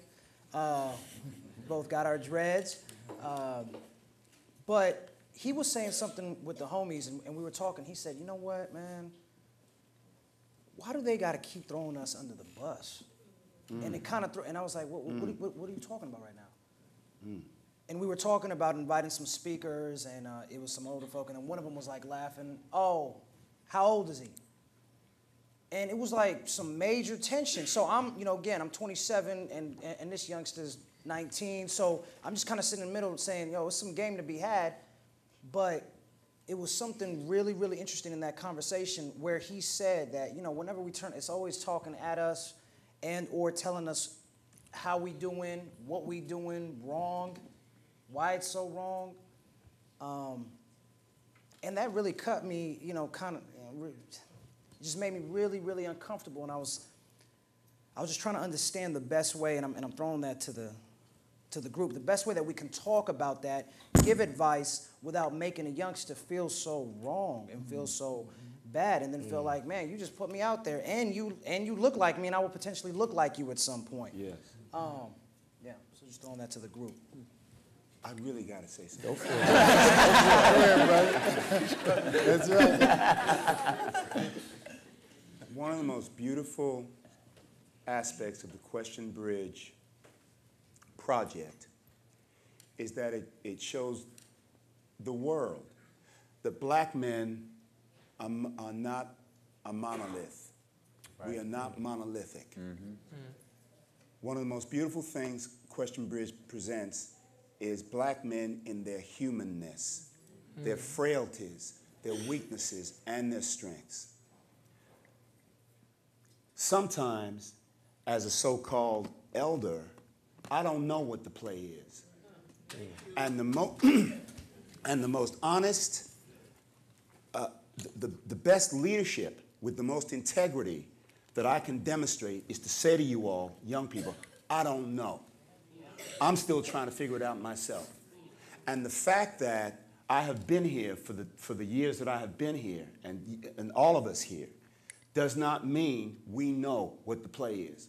Because the fact of the matter is, the goalposts get shifted all the time. The game changes. The game changes.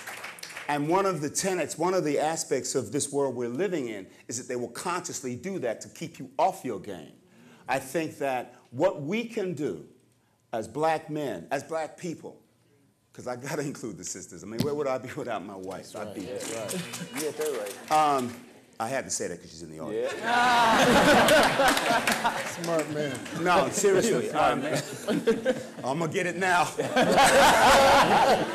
Or not. But the best thing that we can do is to be honest about who we are, including our frailties, right? Yeah. And in terms of the communicative process, sometimes, as long as we keep the lines of communication open, that's probably, for me, one of the strongest, most honest things we can do, and figuring out how to keep the lines of communication open. Sometimes I don't know what the play is, man, because it ain't changed the game on me too, and I'm trying to figure it out. So, yeah.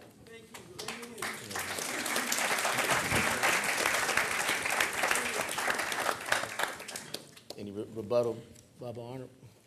No, I have a question, though. Yes. Why is it hard for us to call ourselves African? I just put it out there. Say it again. Why is it hard to call ourselves African? We're always a color. Why is it hard to call ourselves African? I don't have that issue. And it doesn't have to be answered. I just put that out there. Chinese call themselves Chinese, you know. Koreans call themselves Korean, whether they never seen Korea in their life. But I just put that out there.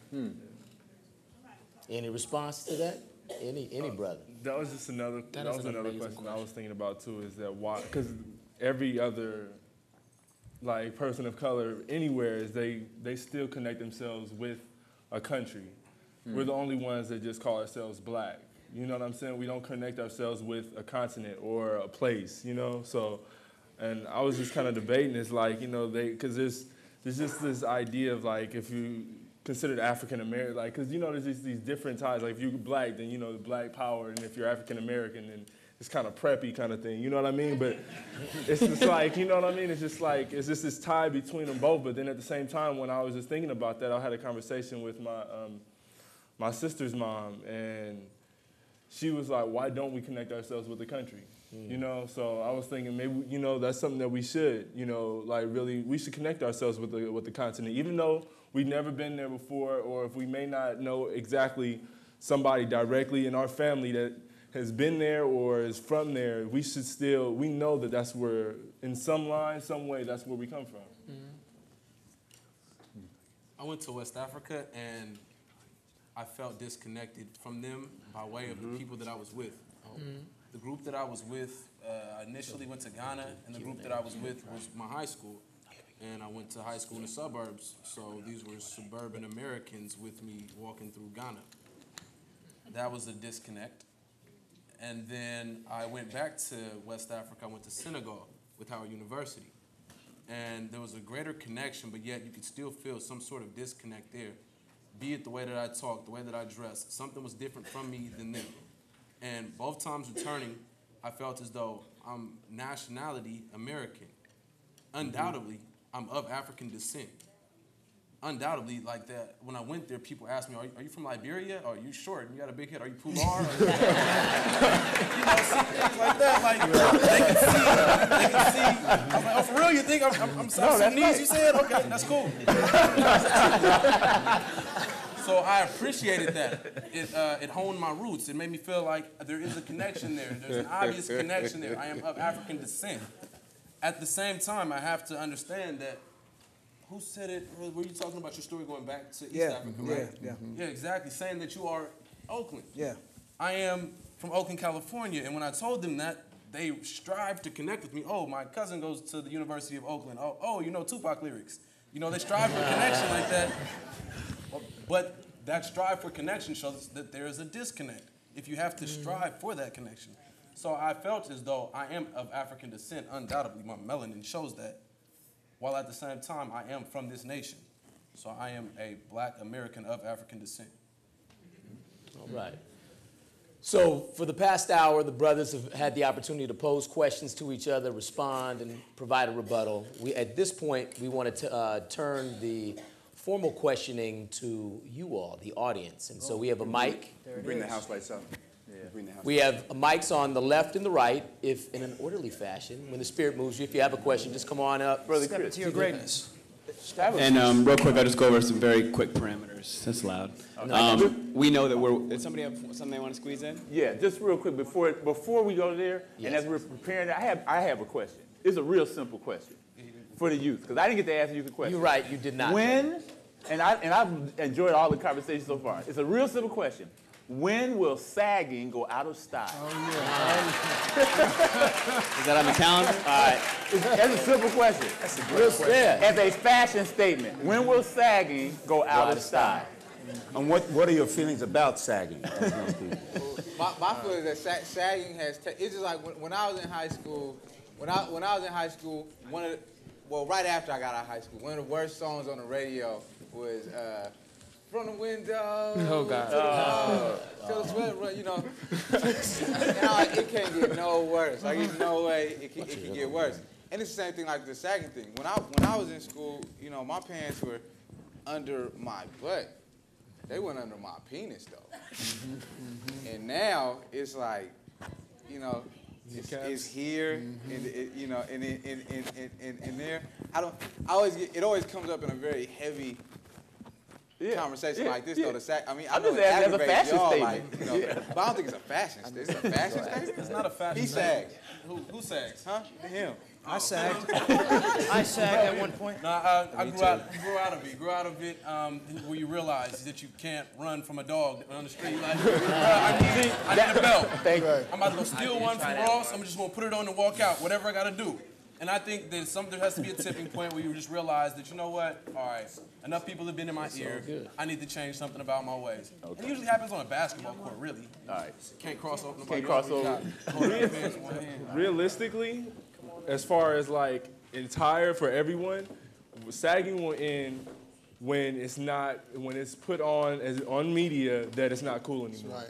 So when it's not cool anymore in media, it will start to transition. All right. So, thank you.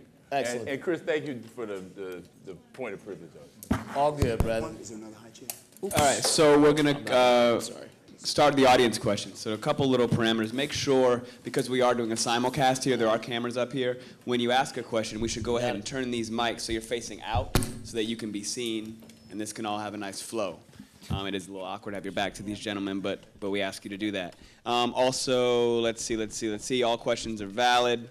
We're asking that all questions come from folks who, self-identify, pardon me, as a black male. And we also ask to make sure to use your time to fully formulate your questions. We're going a little bit late on time. We respect your time. We appreciate you sticking around. If you have to go, you have to go. But have your questions ready. All right, let's hit it. So we'll start with my brother right here. You run it.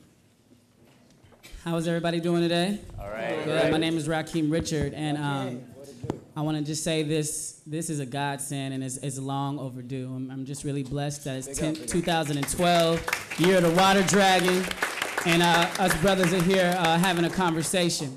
So my biggest thing is I'm being an educator as well, working in the Oakland School District, and I think this might be for Baba Delroy up here more importantly, and people who are in Hollywood or people like basketball players in the NBA and the NFL that are making large amounts of money and are very wealthy.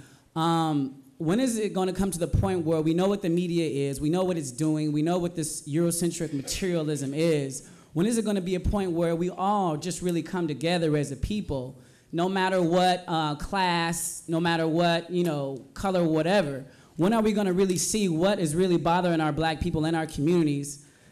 Stop buying into the NBA. And I think I was looking at a piece of Brother Willis's work where he had the basketball player with the chain. And I was just like, wow, this is like, we know this. Why are we not acting on this? Why are we not moving and saying, guess what, NBA, we're going to make our own thing. Guess what, NFL, we're going to do our own thing. We don't need you anymore. Guess what, Hollywood? We're gonna do it. Not to say that we're not doing it now, but really in the force that we need to do it, because we have the consciousness, we have the knowledge. Like, when are we gonna start really coming together as a real entire black community nationwide and really working together to solve the problems? Just really, like my brother said here, on ground level. Ground level. So Brother Delroy, I think he had mentioned your name as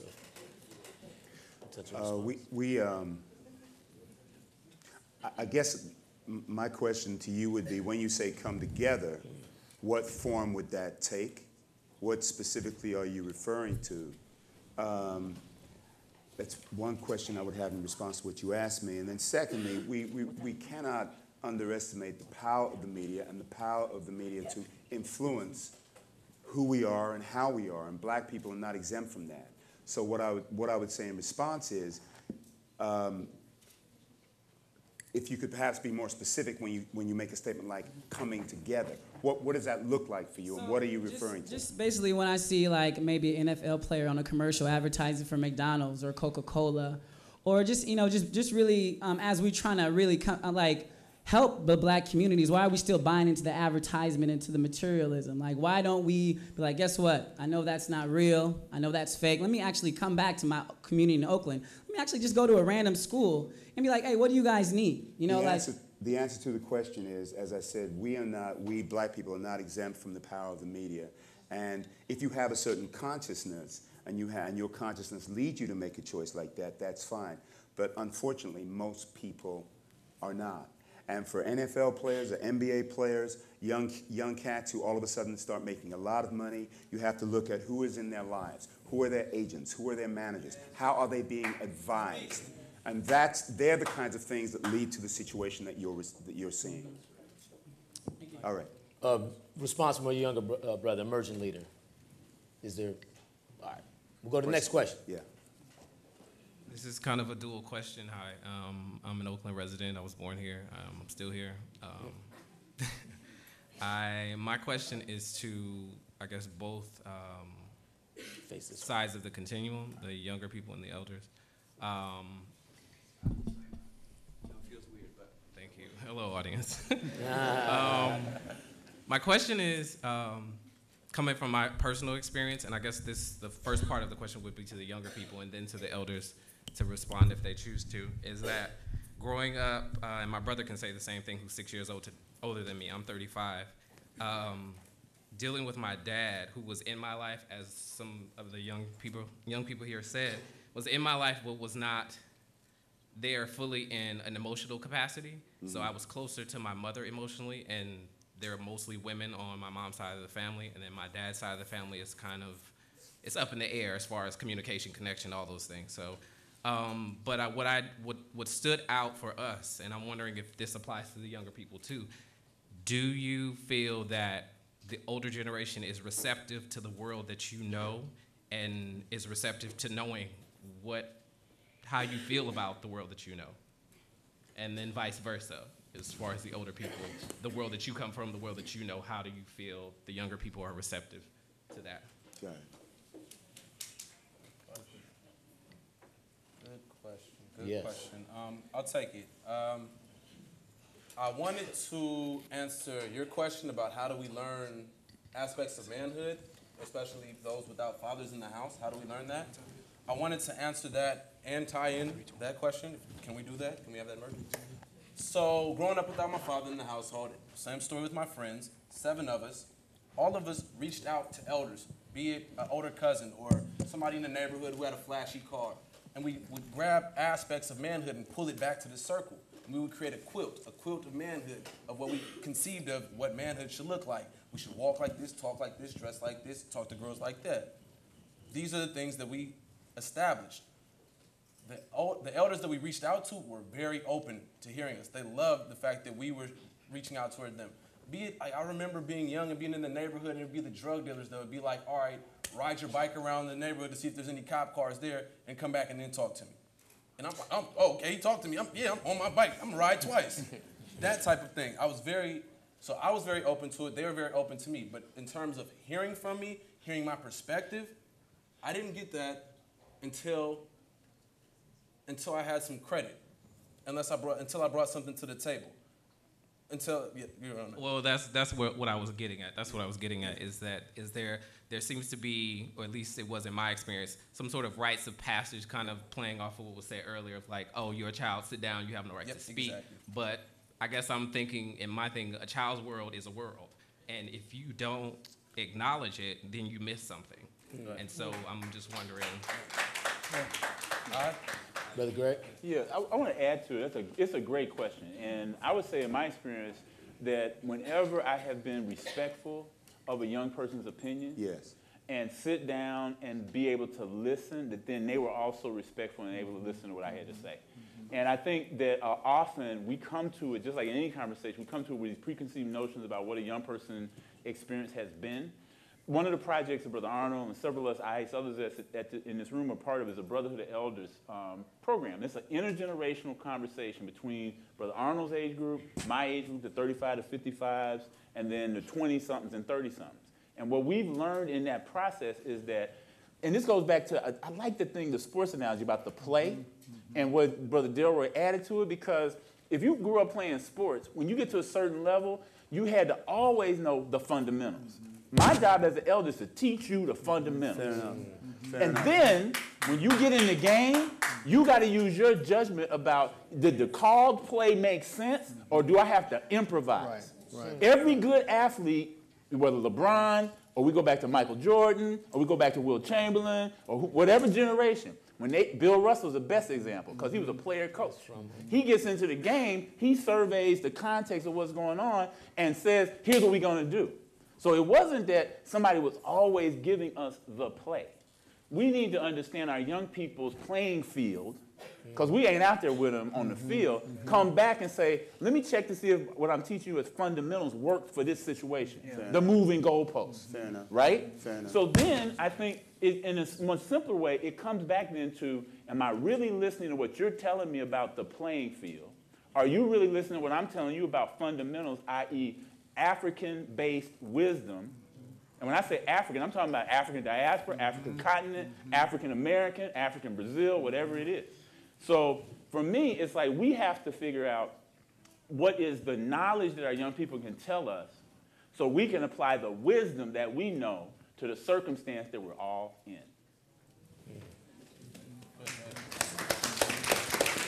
Greetings, brother. How you doing? Good to see you. All right, next question.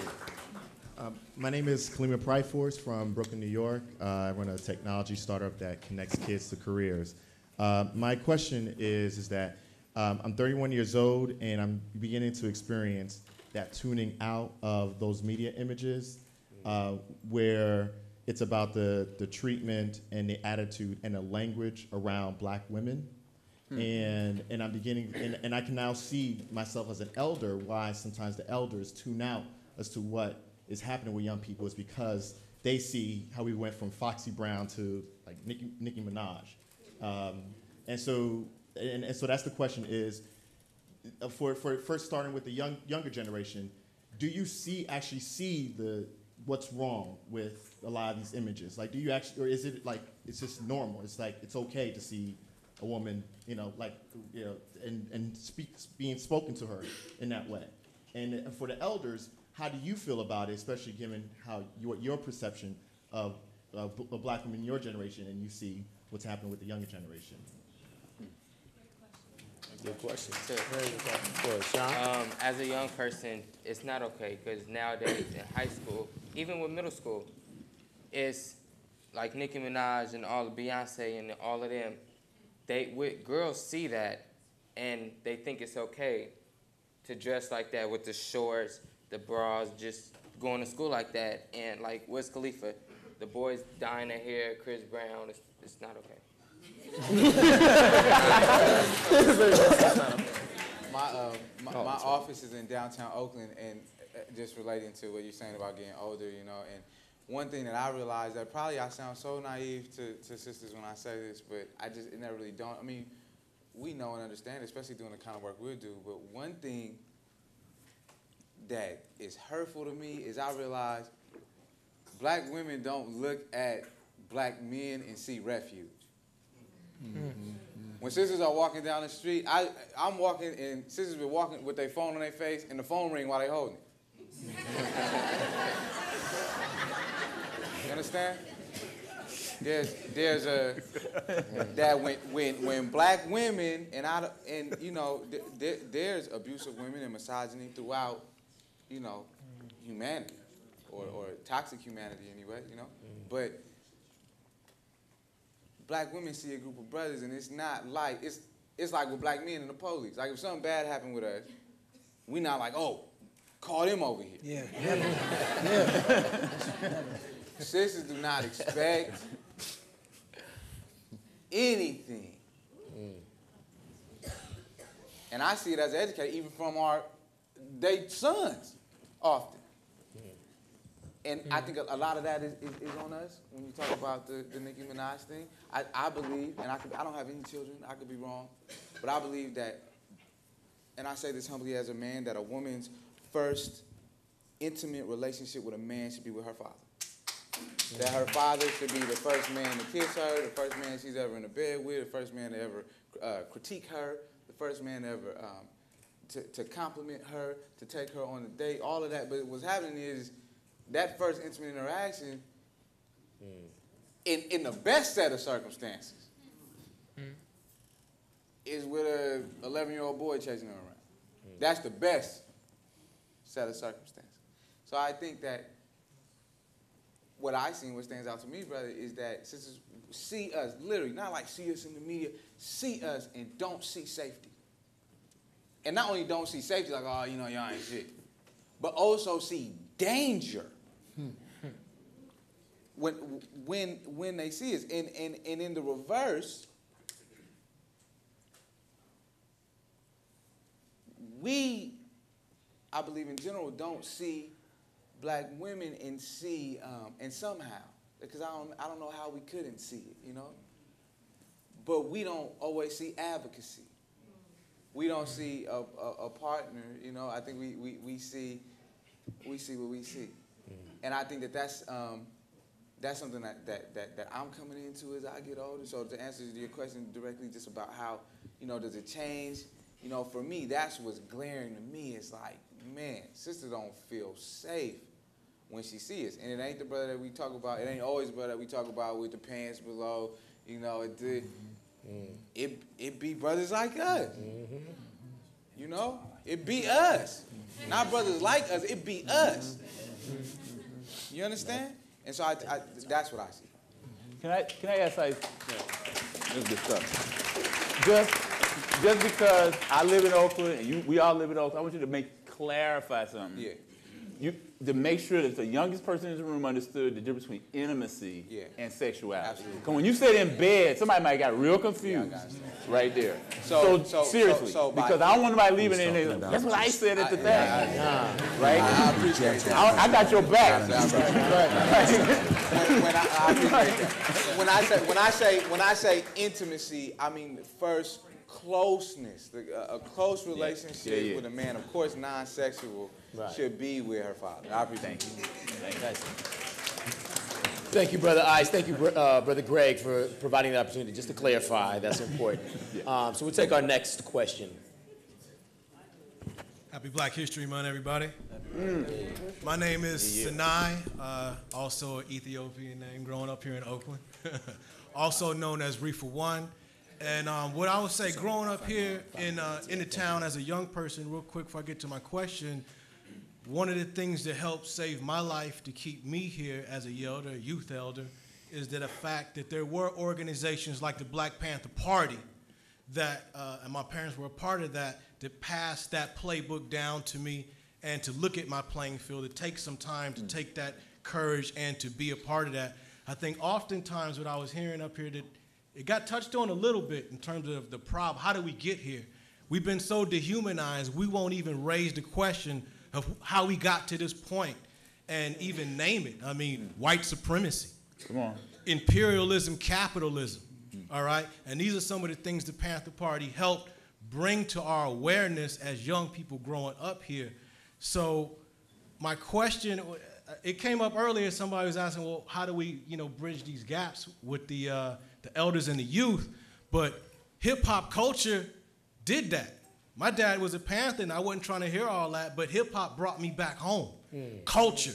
And when I say hip hop, it was a stew of everything positive and black in cultural form and all the major elements, dance, music, I won't go all into it. But I'm just saying, it has been under attack. We didn't just get here by default, It's been under attack. We've been dehumanized. And there's been an attack to get us to the point of where we are, and we have to name it. And so my question is that how do we see ourselves dealing with revolutionary cultural change, spiritually, mentally, psychologically, culturally, as a viable solution for us to get to where we need to go? And peace, Baba Hai. I see my elders in that. What's up, man? All right. Great question. Okay, how do we define revolutionary?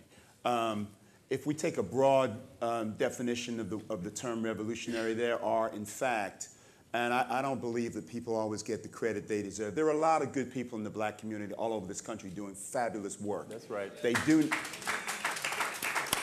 not always get the credit because many of the other negative aspects of that exist in the black community take in terms of the media and the kinds of stories that get out there. They're the ones that take precedent. But there are a lot of wonderful, wonderful people. I would just say that. In terms of, revolutionary, if we broaden our understanding of what that term means, something as simple or relatively simple as hearing this young brother's story and connecting him with an educator so that he can get a tutor is revolutionary as far as I'm concerned. Yeah, that's right. doing what we need to do to make sure that a young cat like this does not become a statistic and does not fall through the cracks. I think that we can, there's a lot in society that we can look at and despair at. But there are also a great many things that are done that are incredible, that are extraordinary in terms of how we support one another. So let's just, I would just urge all of us to maintain an openness to that. Oh, I'd like to say, one of the things we do is to buy into the bullshit. Yeah, we do. So, for example, there's a statement earlier about us not being connected. We are connected. Amen. A lot of you are connected to a lot of other groups, but we don't hear about our connected in the newspaper. Therefore, we assume that we aren't. Come on. So that's one assumption. The second thing is we put a lot of resources into probably 10 or 15% of our young children who are in trouble, who are in California Youth Authority, who are in juvenile hall, therefore depriving the majority of our young children. And that's a mind game that I think is systematically played on us, so we stay down at this end and not take a look at these incredible young men and women that we have. And so at what point do we begin putting our resources into the middle group? Because I go up to California Youth Authority every Monday. For each one of those young people, it's $250,000 a year. If a child is in foster care, it's between $6,000 and $9,000 a month. So that's major money in this end. And so I think that we buy into the okie doke that the media gives about how bad we're, how rotten we are, we don't do this, we don't do that. Amen. And we do incredible things as a people every single day. Amen. And we need to start focusing on that and not listen to what other people say who we are. We define who we are.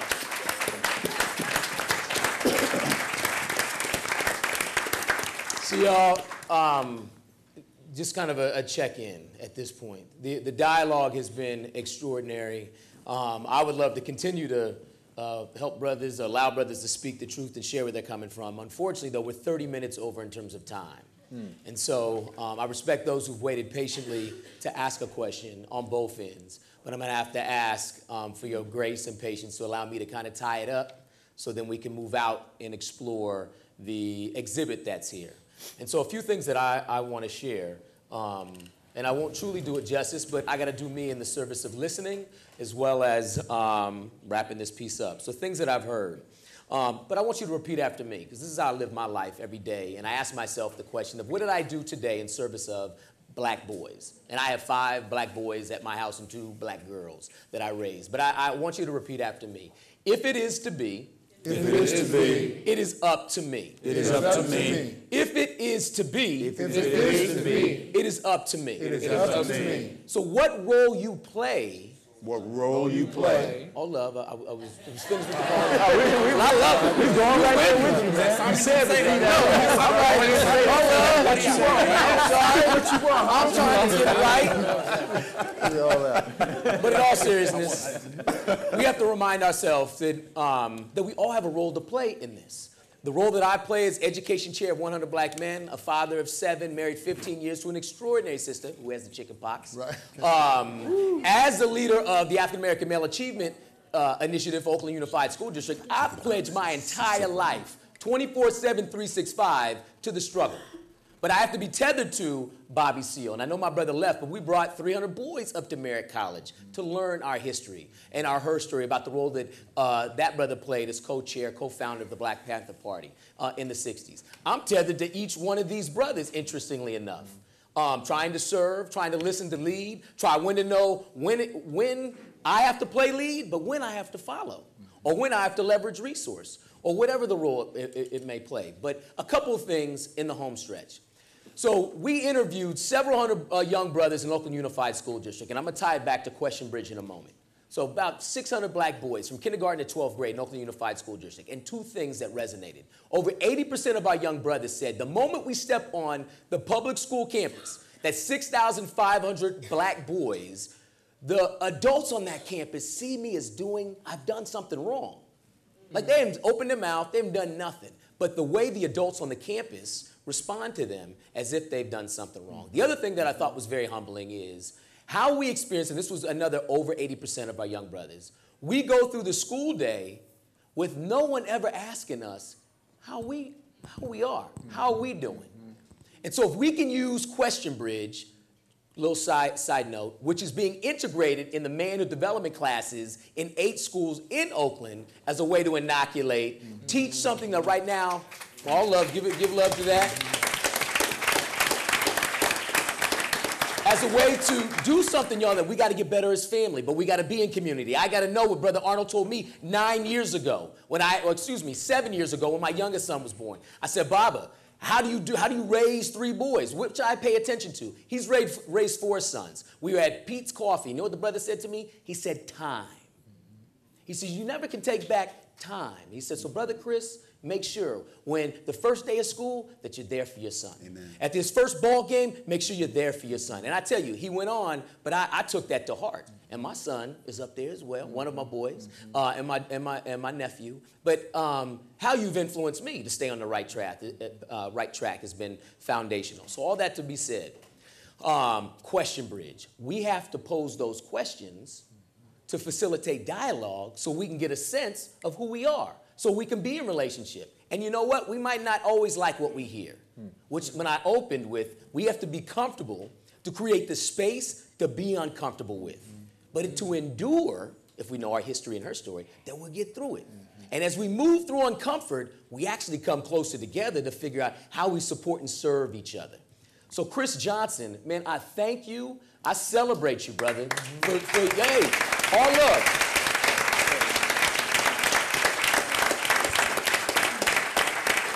Because you got to have a vision, and you got to stay to that vision, and you got to align yourself with people who want to support that vision. And so with that, now Question Bridge is not only being kicked off in 3 cities nationally, it's being embedded in the manhood development classes here in Oakland Unified School District. And I'm hopeful that the conversation and the truth that these brothers shared today, that some of y'all will go back, if not all of y'all, will go back and ask those same questions to other brothers, be it younger, your age, or older. So outside of that, y'all, thank you very much. My name's Chris Chapman. I want to thank all of let's give some love for all of our panelists.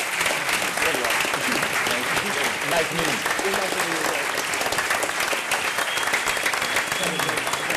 Thank you very much, Chris.